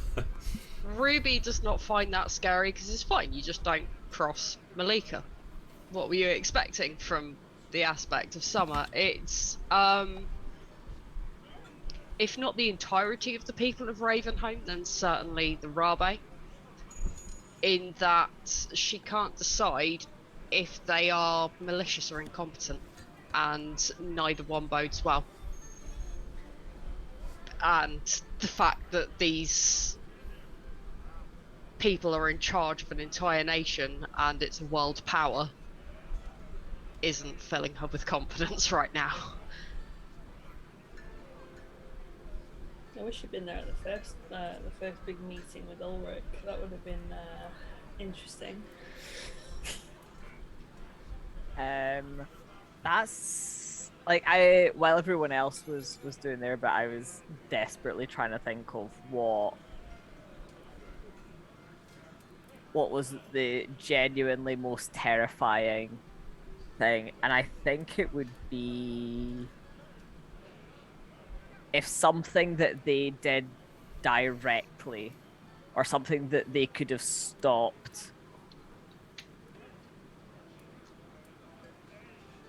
ended up being what brought about the end.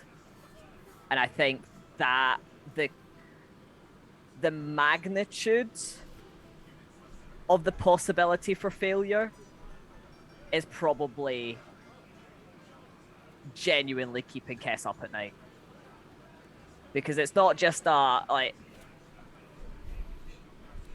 mean, you fucked it with the Copper Forest. That's bad. That's like hundreds dead. Oof. Big bad. Not good. And then you've got, well, I see your hundreds dead. And introduce the harvester.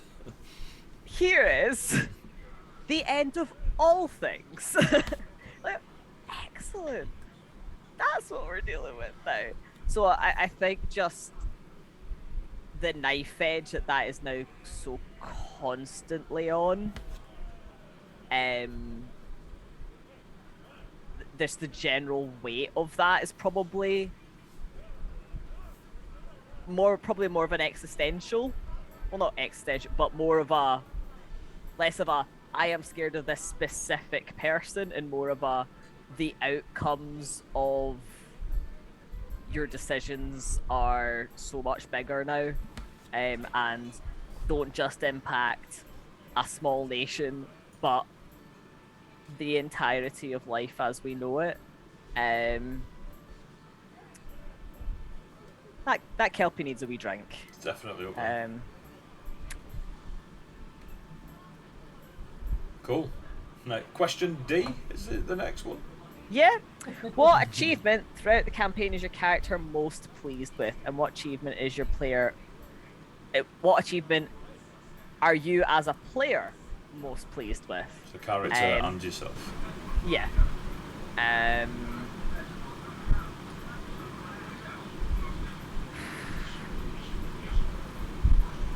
Wow, you've ruined him. Ruby doesn't really consider it like she will absolutely big up the others any time. She was doing it with Sapphire recently, saying that, you know, like, why would you not be deserving of a name that was a 20-foot demon?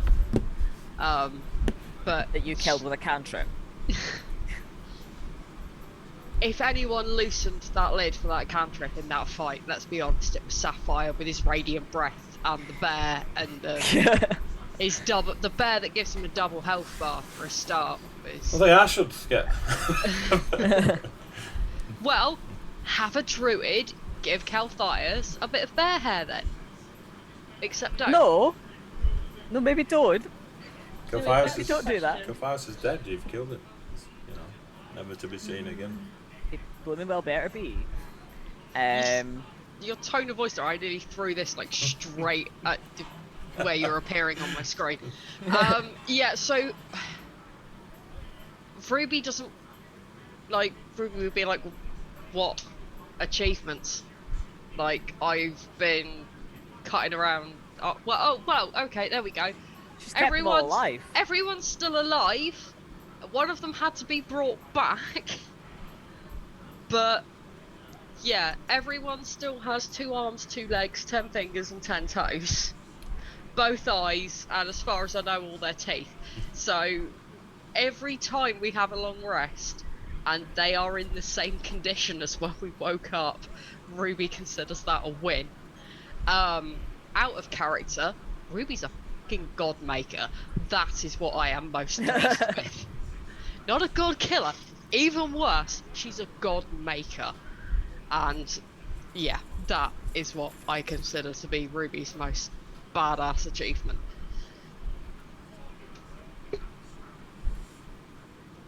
You too? I know what he is.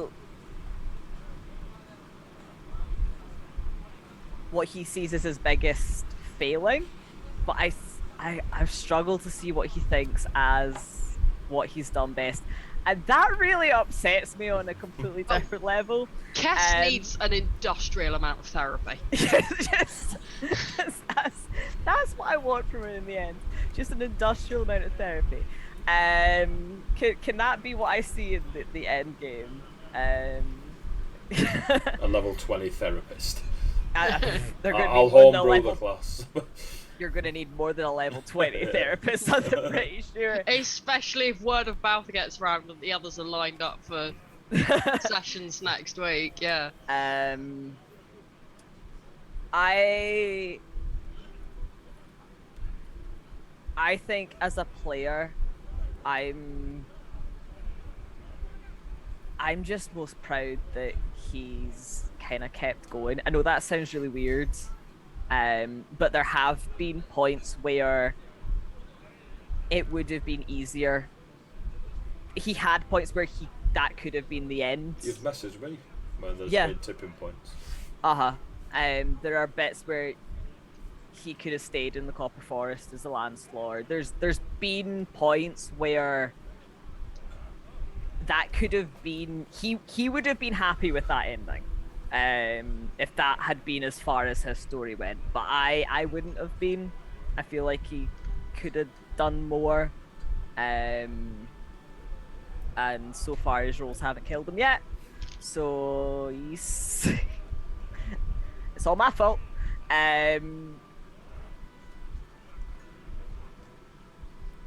I don't know. That's a really hard one. I don't know. I have an answer to it. Okay. What about you, Mum? Got my answer now, at least.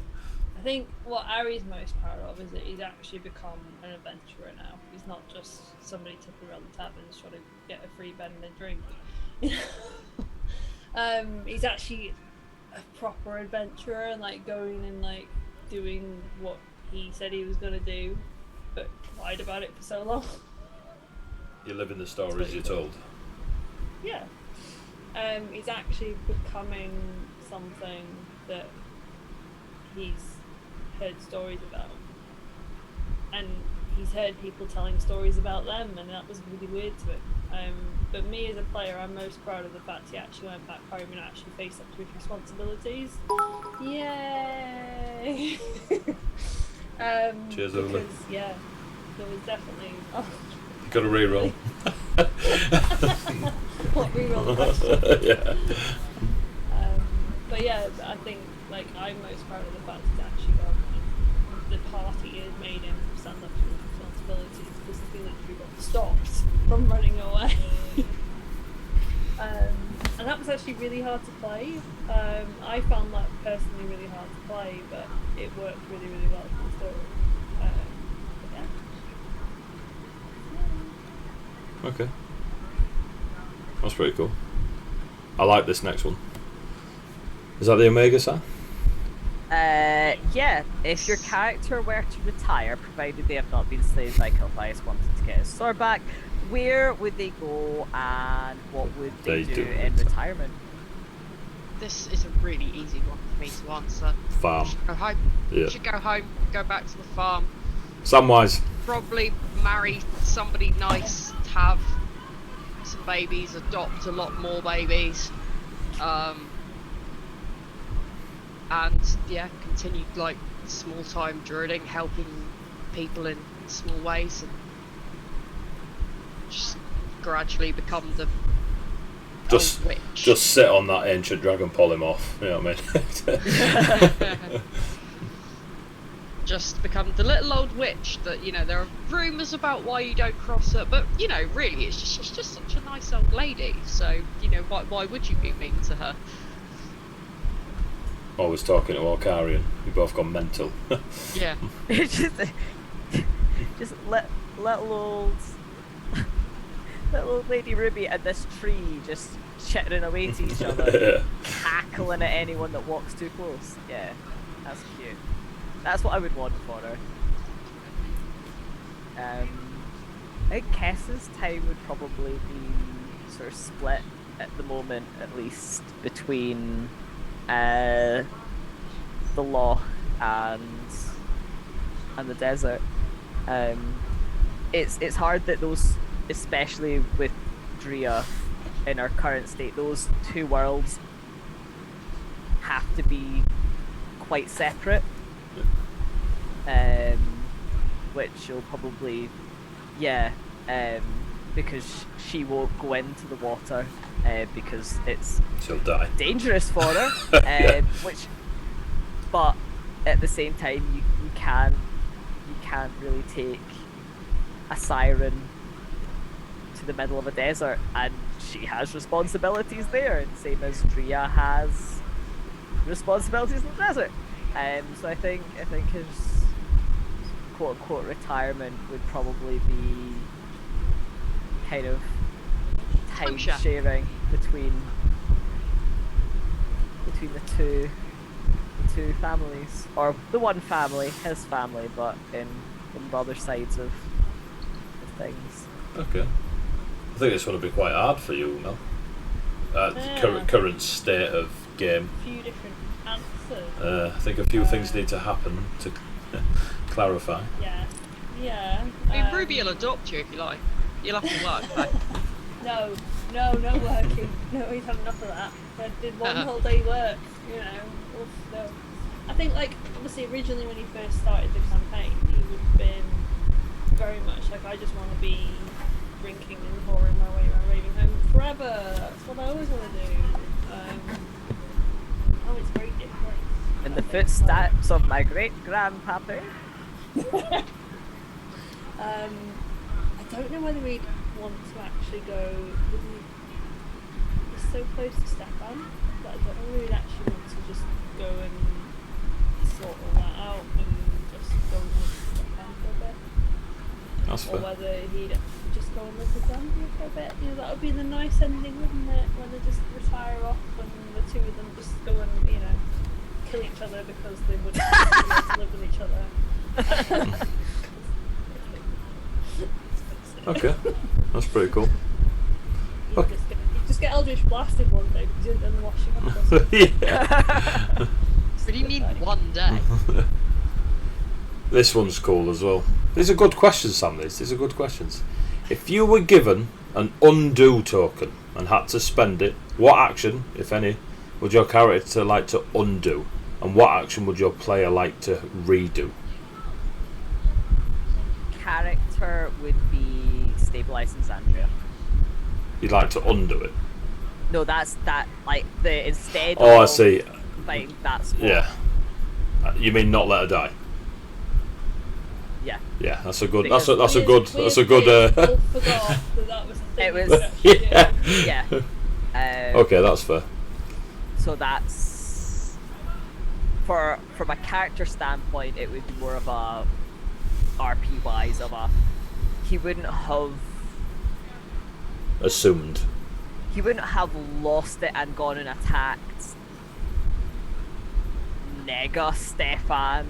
Instead, he would have kept his head in the moment and thought a bit more logically about what was kind of going on as opposed to having such an emotive response.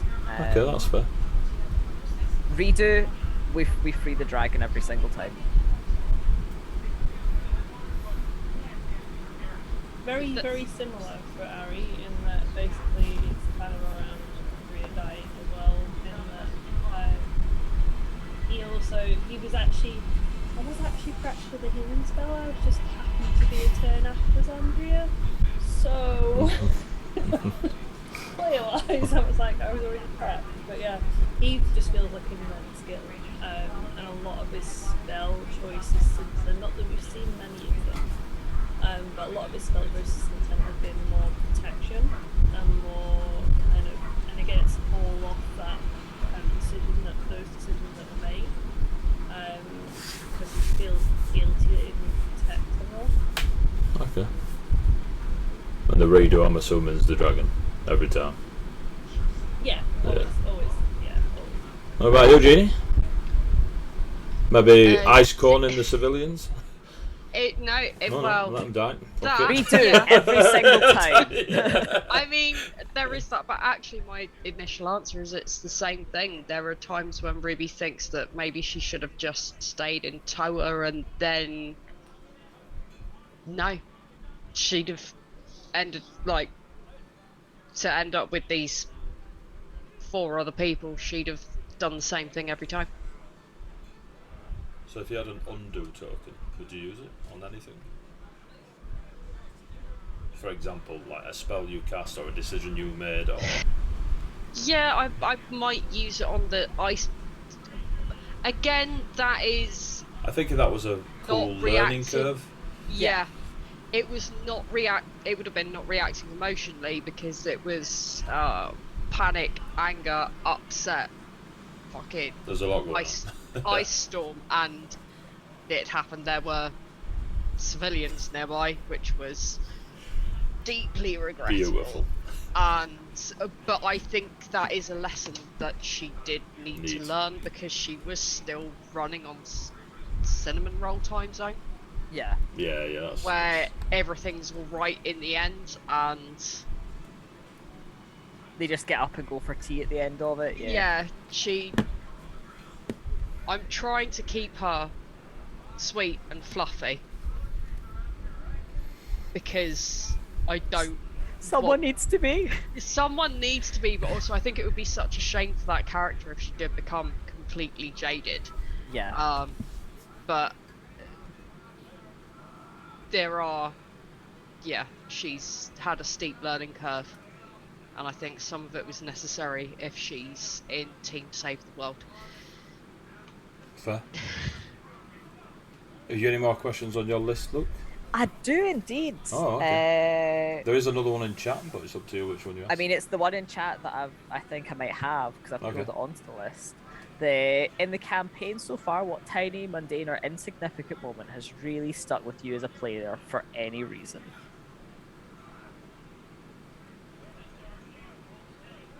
How many 4 sessions? What tiny, tiny and mundane or insignificant moment has really stuck with you? Sassy Cass always gets me. So, well, you could ask Gary, but he's a bit busy now in that deadpan voice.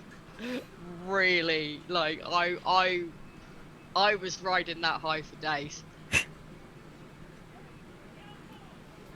I quite like Sean's Sapphire's. Oh, like, Yeah. all the time. Oh, like Yeah. the penny drop. Oh, I quite like that one. I feel I'd misinterpreted the question now after what everyone else has said. What tiny, mundane, or insignificant moment Yeah. has really stuck with you? See, I feel like everything. Giving the that knife to Gideon sticks with me. I just all of Gideon, just Right. I think it. We did this in the other group chat, but what is that poor boy's actual name? Because we have collectively called him Gideon, Gedin, Gwedin, Gaffin, I think at some point. Look, Gawain. Between all of us, how many languages do we speak? That's true. None of us have common as a first language. Pretty So sure chances Ruby speaks are 6 or 7 at this point, yeah. we are saying the same thing, but with it's different regional accents, yeah. In the first session, his name was Geon. Geon. And since then, he's become Ted, Barry, Fred, Steve, Gideon. We do somehow manage to always keep it with a G. Yeah. In that hard Dialect, end, usually. Yeah. But yeah, definitely, like, the way that his progression has come as well, from being just a kid who was an innocent bystander and somebody ran past them.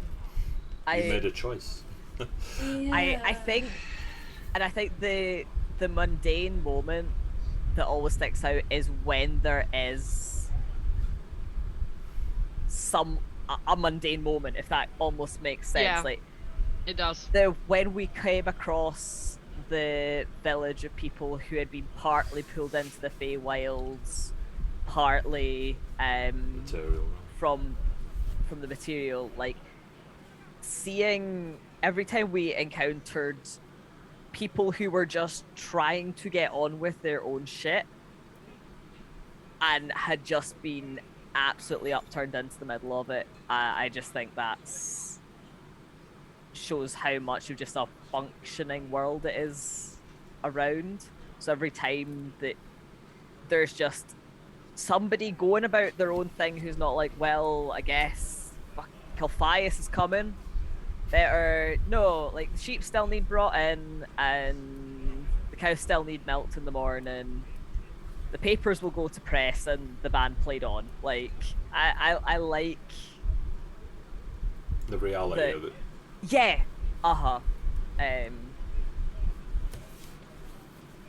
It makes it seem more real.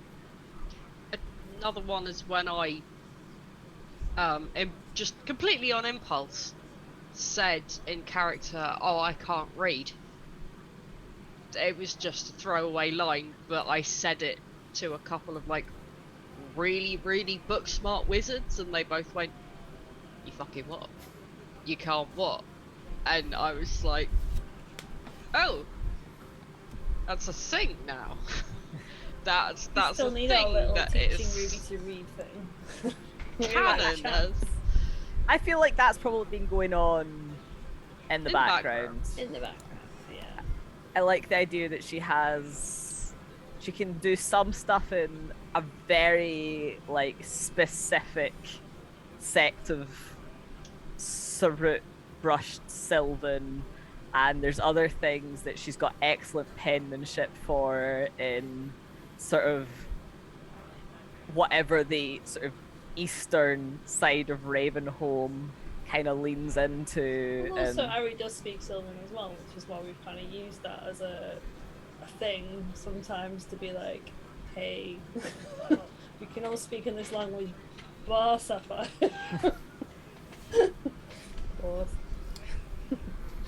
Elvish is the other one, I think. I think probably the party speaks more Elvish amongst themselves than Yeah. they do common. Yeah, it's You really used to be fair. Velvish till Dalefen disappeared. Like, I Velvish. get the feeling it's like we very rarely specify, and if we do, it's usually because of an NPC, or because Ruby's having a long day and she keeps slipping back into Halfling or Druidic, or I got. In fact, I think that's my mundane thing. I think the fact that canonically for us, we've thought about that. yeah, In that the language that the party probably speak around the campfire at night isn't common because none of them were Speak brought it up common. Yeah, common's their second language. It's not their. or possibly like third for some Yeah, of yeah. them. Like, yeah. Like Ruby speaks Common, the way you speak Halfling, French from like Elvish. high school. Yeah. Like uh, Oui, bonjour. Only du fromage. Jimpel. Halfling, Elvish, Druidic, Celestial. Speech of the Woods. The Circle of trees better than the she orders a coffee. No, Speak to Plants is a spell, but speaking to animals is like, because it's the way Circle of the Shepherd works, you don't get like pre-prepared spells and Oh, stuff. A- but- 80 knows that you can speak to animals. Yeah, so 80 speak knows to, this. speak to animals comes under like one of my languages essentially, instead of one of the spells I cast. Although I could cast that spell if I wanted to. It's just, why am I going to waste that spell slot when I could just be like, "What up, little rat? How you doing?" The speak to animals is probably my mundane thing. You know when you said, I can't read, and that reacted, and then you were like, oh, that's a thing. The animals with a cig in the mouth every time. I don't know why I do it. I don't know why I did it, but it just stuck. But yeah, Everybody's just on the wee smoke break. I have a question for you, Free, and I'd like to ask Jade and Shauna as well. You have to choose one. You can't say, well, I love them all. Right, so you got to choose one. Who would you play if not these characters out of the 5? So not a brand new character. If I said, look, pick one of these 5, not Caspian, who are you playing? Ari. 100%. Really? Because he's closer to what I usually play. Fair. He'd be Yeah, so you easy. usually play rogues to be fair, yeah. I'm not usually the one that doesn't talk in the party. Well, any character, not Harry. Ruby. Cool. Are you going to say Caspian? Right. No, Keep it all no, in the party. it's You have to choose one. for Any- combat. I'd want Sapphire. No, but for RP, I want no. Xandria, and I can't decide. You have to choose one. Sapphire, There we go. Sapphire, because then I'll just be himbo, and I'll slap that big red button, and then I'm going to turn into a bear See, I and just beat go, everyone up. I can't play monk, so I'm like, just my head won't go around the mechanics of it. No, It's it's, that simple. I know Right that, back but at you, AD though. Who would you play if you had to switch out? Sapphire. Yeah. Barbarian. Whichever one of you pick Barbarian. why would you? Go on. Why would sorry? Luke said why he'd choose Ari because he likes being the talky man. And I Well, less said, that. It's just why- it would be very easy. Why would you pick Ruby? Wow. Because again, mechanically, I'm more used to kind of clerics and druids. But also, I really like Circle of the Shepherd as like a circle. It's really So cool. were So we you'd supposed to pick be Ruby. picking this based on It's which entirely- class it's we want entirely to up play you. and It's not which entirely up to you. So character would be most fun? that was what you'd lean towards if you were to pick another character as the class. Okay. No, I chose based on the fact that Sapphire would be a lot of fun to play because Well, Doping you're allowed combat, to, and then you're allowed also- to choose because of that. big dumb himbo. But you know, similarly, Xandria would be so much fun to play because you just go, no. And then you Eldritch Blast some. I'd get Xandria killed if I played Xandria. I mean, Xandria's doing her best, and she has once successfully landed that. But I think Jade does quite well at capping her, despite how like straight she is. yeah, I struggle to cap. So Xandria has had some really good development. Sapphire ticks minimum 3 of my boxes. He's a massive lion. He's a barbarian, and he's from Viking land. Like, he's cheating. Like, I can't. So yeah, I just like playing himbos. there is that. It's fun. I Like my entire next character I have planned is just like screaming, doing shots and hitting things. To be fair, if I could pick an NPC, I was about to ask I what go NPC. I go for clerics. I'm a cleric girl. You know, that's my usual. What NPC would you pick? Oh, To you play? know who I would know, pick. I know. To play? Yeah, but yeah. Toodles! Toodles. Okay. Mega Fae! I know who Luke's going for. Gabe. We If already I had had, this. if Yeah. I couldn't be Gabriel, Gabriel. I would So, be, so I like that Gabriel's just auto answer. So if we just Yeah. put that one aside, if I had to choose one that wasn't Gabriel, I would do Winter's First Breath. You could fuck some people up with that, yeah. Oh, and it would be so fun. That would be if it wasn't Gabriel, that would be the other one. what about you, man? What he said, Ultra. Oh yeah, fair. Literally, I would. I was thinking of Ozra, just because. Well, I know a lot about Ozra. I find like again, I find the clerical I go stuff. for classes because for me It makes you if I comfortable in the understand- character. If I understand the class, then it makes me more comfortable in Yeah. the actual RP of it. Because if I understand the mechanics of it better, then my brain goes, "Oh, that's okay. That's the easy part. You can just concentrate on the RP bit." Because yeah. I play Owlbearer. Yeah. He's probably the closest I put myself into a game. Just that like fatherly protector regardless of age, even though like some of the elves are 1,000 years old and he's not. It's still, yeah, Owlbearer's a big part of me. You bastards. But yeah. Would you use your undo token to bring him back, AD?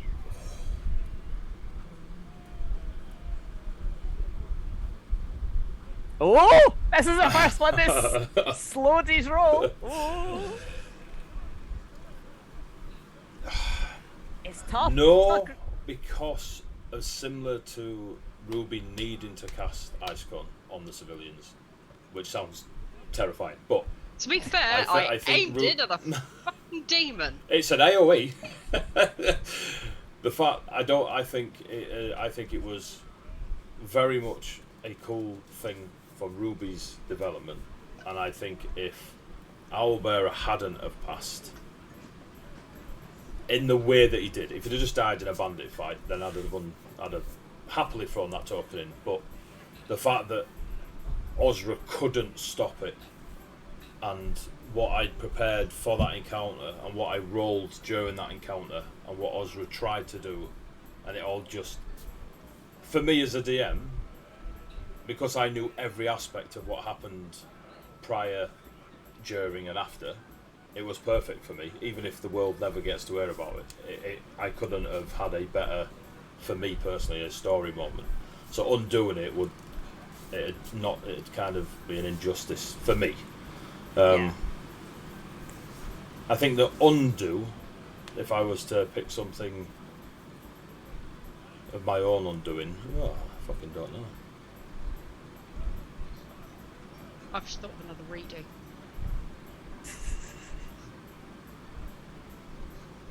Yeah, you do your redo, and I'll think of an undo.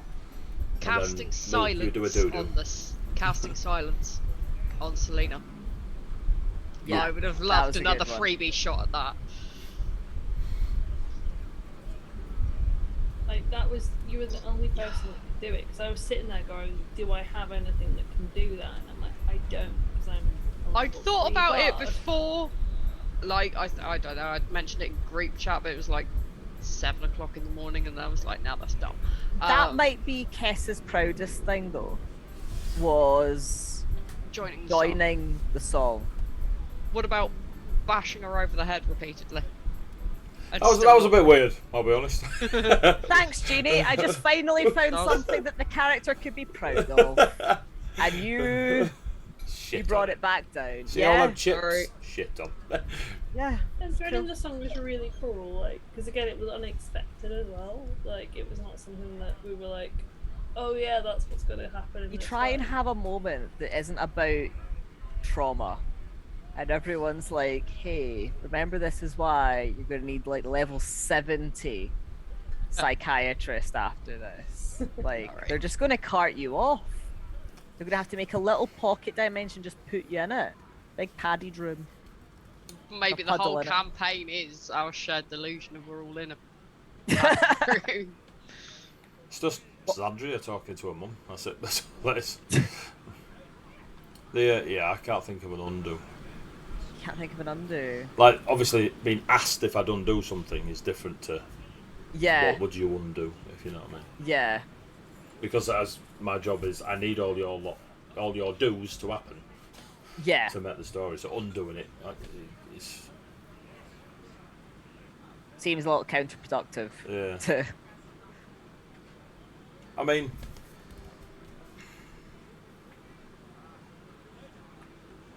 yeah, there's, no, it just don't work. It don't work. Nothing It that you just don't can work. tell us at this point. Yeah. Anyway. Ask me a campaign wrap up. Yeah, because I need your stuff to happen. If I undo it, then, like, if I go, Zandria dying, then they're just in different story. Like, do you know what I mean? It wouldn't, Yeah. There's no reason to undo it. Where we're at now would not be where we're at now. We would be having Yeah, this yeah, conversation it's- about this it's- because But whereas No. being asked a specific point, like Owlbearer, as much as it hurts my soul, but yeah, I just think it works. Actually, I I do think think as if well, like- Zandria hadn't died, I think Ruby would be less likely to be part or a bit cleric. I think our or Your sort of time like with high- Crystal might have definitely the time with Crystal, off. but also the clerics in Ravenholm, the poor acolyte who happened to be on duty when we walked into that temple. the Poor woodcutter. man.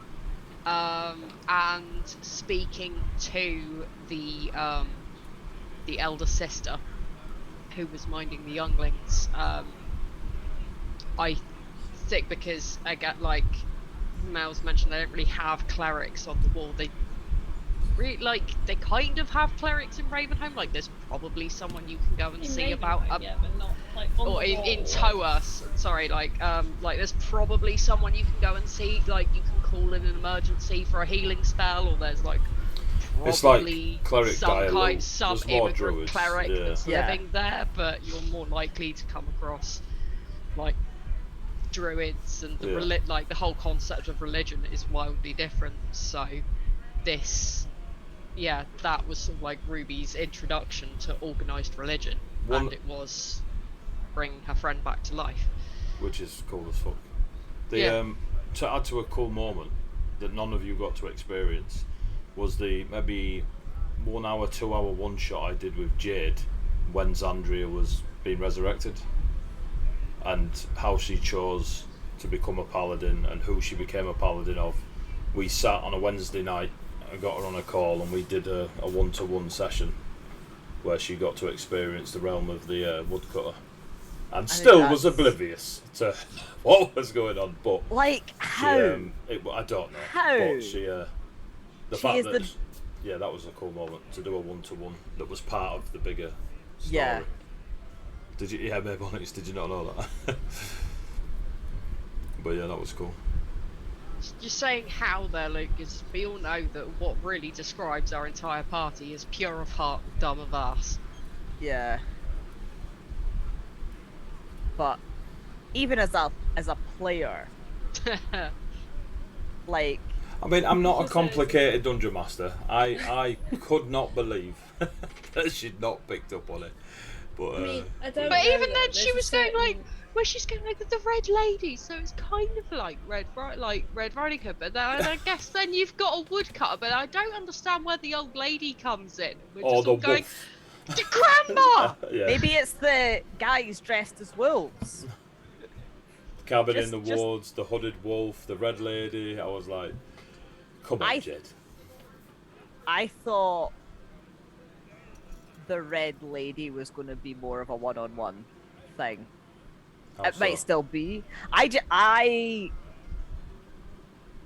I thought we were going to have more to do with her, and possibly it was just the decisions that we made and how we went Very about much so. stuff. Very much so. I didn't think that seeing her. Watch Mondays.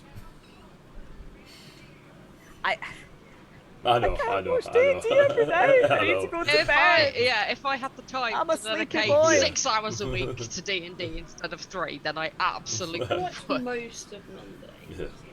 Usually tap out the last half an hour or so when all the really big drama I'm happens. I'm trying to listening bring to- it in easy. I'm trying to bring it in earlier for you, Mel. Just I'm listening to it on Spotify, where all good podcasts and especially us are.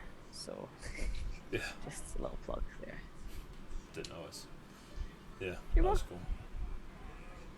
But no, there's so much. 70, just- 70 what? 74? 5? What are we on now? A couple. More than 8. Less than 1 million. Like, You can't really ask them who they'd play out on the Monday campaign because only Mel watches it, so they'd have to know all the characters.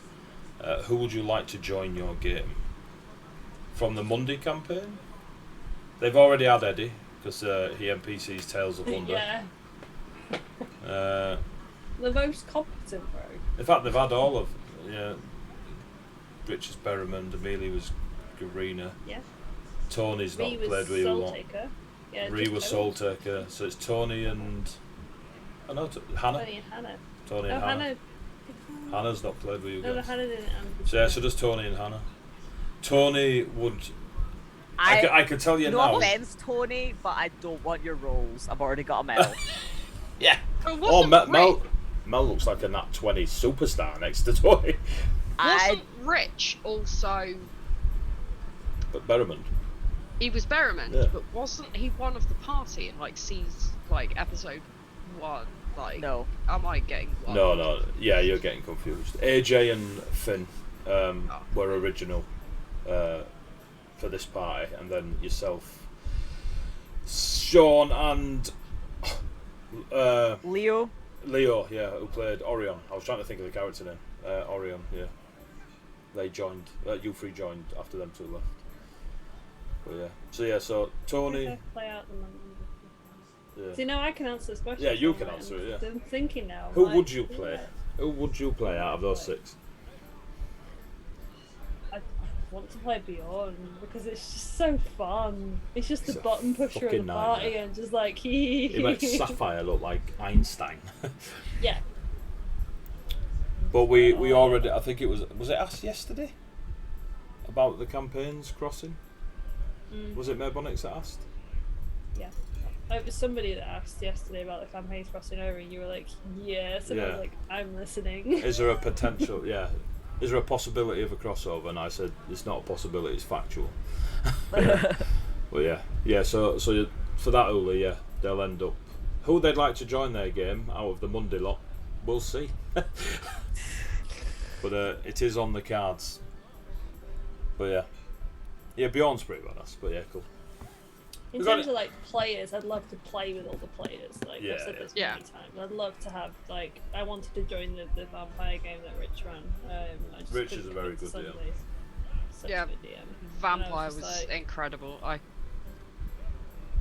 I struggled to do 2 games in a week, which is It's a lot. why I would only do it for Vampire, because it's only a few weeks. But I do more games, but it's just the fact of the Sunday I struggle with. Yeah. really looking forward to the next instalment of Vampire, and whatever time period that takes place in. Cool. Any more questions on our list? young Luke? No, I have completed the list that I have affront me. Do you three have any questions you've come up with in the last 5 minutes? How have I not melted off of this chair yet? Is the main one. We don't want to tell you, but you have, and you just as soon as you move, that's it, fucked. Oh no. Well, it's been a good run, guys. Do chat have any last second questions they want to ask this lovely bunch of coconuts missing too?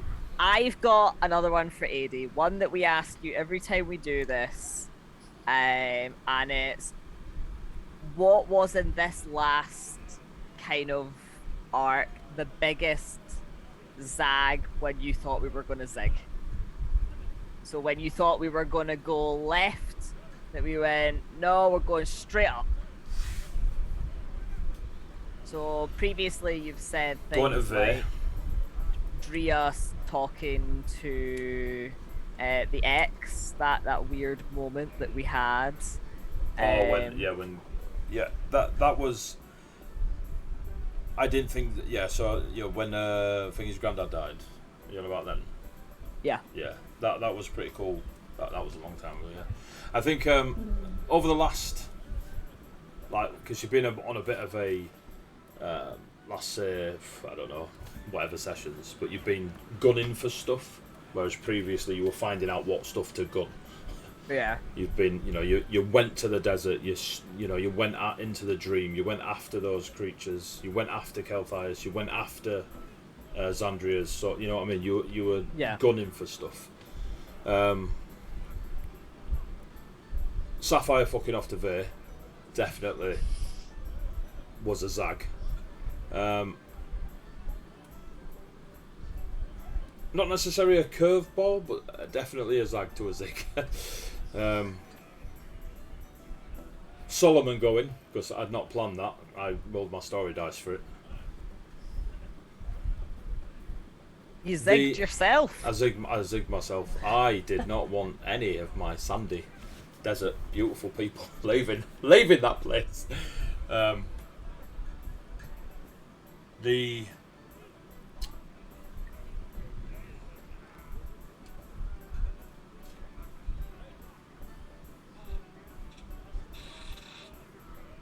I honestly thought one of you would stay with father, one of you would stay with mother in the dream fight, and you both went into dream, didn't you?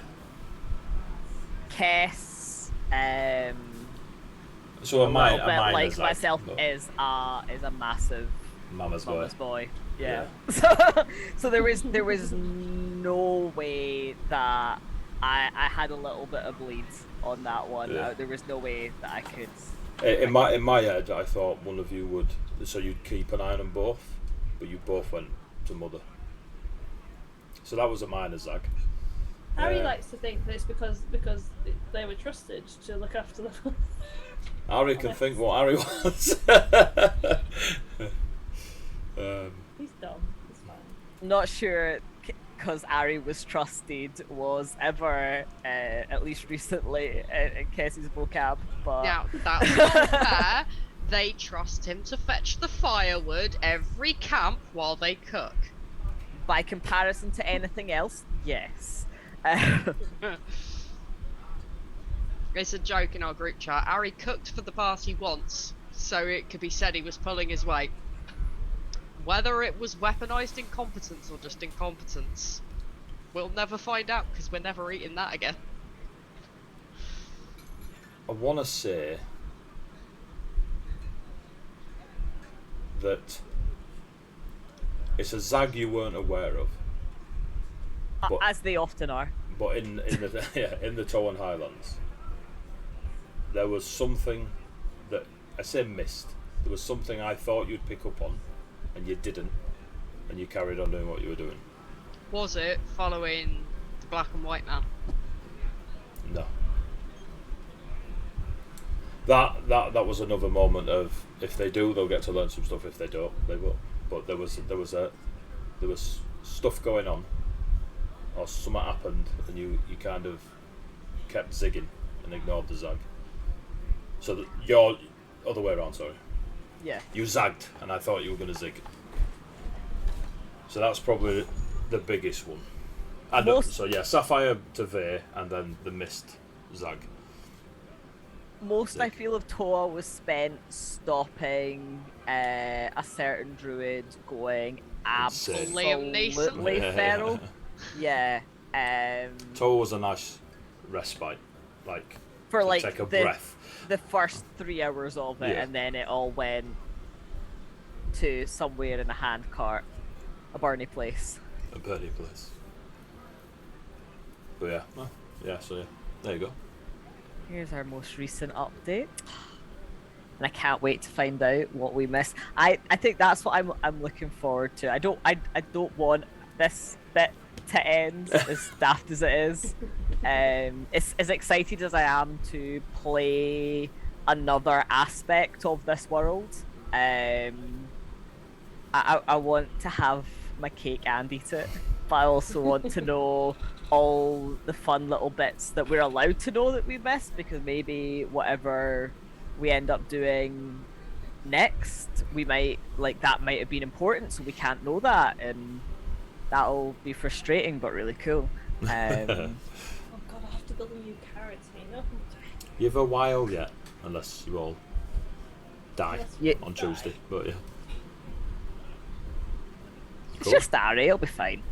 we'll get another one. You know how easy it is to come by a rogue bard? Like, Yeah, fucking everywhere. we're Who's also chaotic by? I mean, I got a question for you before we wrap up. skip a stone. You have to pick one. I refuse this nice chuffing all of them malarkey. Favourite Ruby family member? Dog. Well, you'd already written that, so that's cheating. oh, favorite The- Ruby the family big un. member. The big un. Big Jim. is my Big, favourite. Big big Jimmy. Jimmy. I've already got a brother. I don't You don't need more. I don't. Big don't Jimmy's need more. literally your brother as well. He 100% is. Oh, but he's my brother when he was younger, and not training to be a Highlands and Islands GP. He's Jimmy mellowed is, a lot since he was Jimmy's age. But it is the resemblance is uncanny.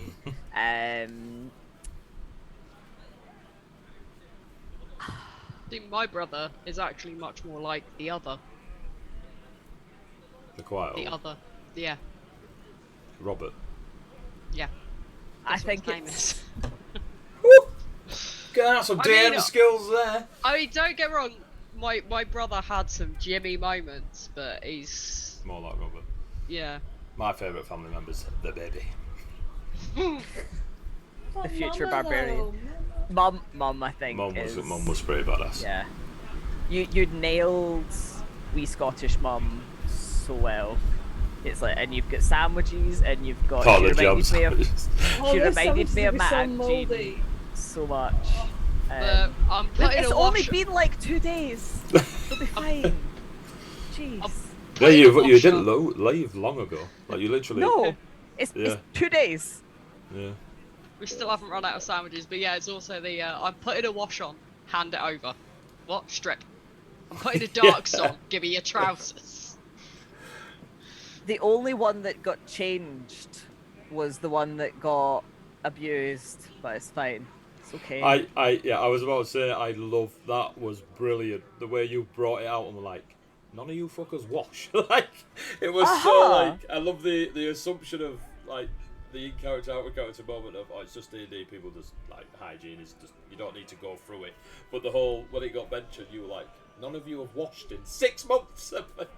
Like that's like the first thing that brilliant. Kess I get- did yeah, when they it got was- back, it covered was- in blood, was It clean was up. it was brilliant because we just Jeez. described Harry waking up like hangover, like absolutely covered in sand, dry mouth, and then you straight to tower. It was brilliant. That's To why meet I was like. family. That's why Yeah. I was in that mode Yeah. of he's not washed because Yeah. he's not had a chance to. Like I feel Yeah. like he'd be really fastidious, but then like that one day he just hasn't because of the fact that he's literally just Yeah. woken Like up Megan hungover. was occupied with Ruby, but David probably hosed him down at the back. Yeah. It was a good. Sorry, smells. he filled up the dipping trough. It's fine. No, Oh, there's- Harry refuses. It's, Never it's, Like, get stopped them mites. before. it's probably You a should see the yes. ticks in tower. It's probably a yes because it is from me. Would you lot do one shots to tie up smaller side quests post Yes. campaign? Absolutely. There is nothing that you could do to stop me playing this character again. Okay, Yeah. 'cause that'd be cool. I think as a player, my ideal would be if if Kess survives, I would love for him to continue to be part of Colossus in some way, even if no one ever encounters him Well, you again. would know. That might be the best. That might be the best actually. He just like fucks off to a pond somewhere and just There's a few tadpoles. just Not sure that's how it works, but a couple of geckos, just yeah. hangs out. A nice lock in Toa where he and Ruby can visit with each other sometimes. Couple of Have Got a tea. geckos. fucking castle waiting for you. Do you know what I mean? Avalon. Yeah. But I think like for him to continue on as a part of that world would be Win. that would be the best win situation for me as a player. I can get Yeah. behind that. Same. To be fair. Definitely. The idea of the first cleric of the oak knocking around somewhere and then nobody knowing that she's just chilling out on a farm somewhere. Yeah. It is Your pretty quests! small stuff like Like- that is very cool. Like yourself with Okari and Hannah with Artarian. Like it's cool to introduce new stuff that's fuck all to do with me writing. It's nice to have. Right, I'm wrapping up unless you three got what else. No, I think it's time to It go. Say goodbye. Time, gentlemen, please, I think. Cool. So, chat, thank you very much for the questions. As ever, it's nice for you to be popping along, asking some questions. Cool. Sam, mate, you've got a lot. I didn't think it was that frisky, Mabonix, but okay, cool, Sean. Sam, hopefully, mate, it's so cool to have you in the chats, and I'm glad you've started listening in on the channel and stuff, mate. It's cool to have you along. Thank you to all the keeners. You keep us going. You keep us going, folks. There's no point streaming it if there ain't people enjoying it. Alright, so thank you very much to yourselves. Thanks for the questions. It's bastard hot, which is a technical term. So make sure you no worries, make sure you look after yourselves and you keep yourselves cool. But for now, coconuts. Hydrated. Yeah, and hydrated. For now, my lovely coconuts. Say good night, players. Good night, Good Good night, players. See you later, folks. Is Ashana on? Garblag song. Garblag. Right, we'll probably read Garblag. Night night, folks.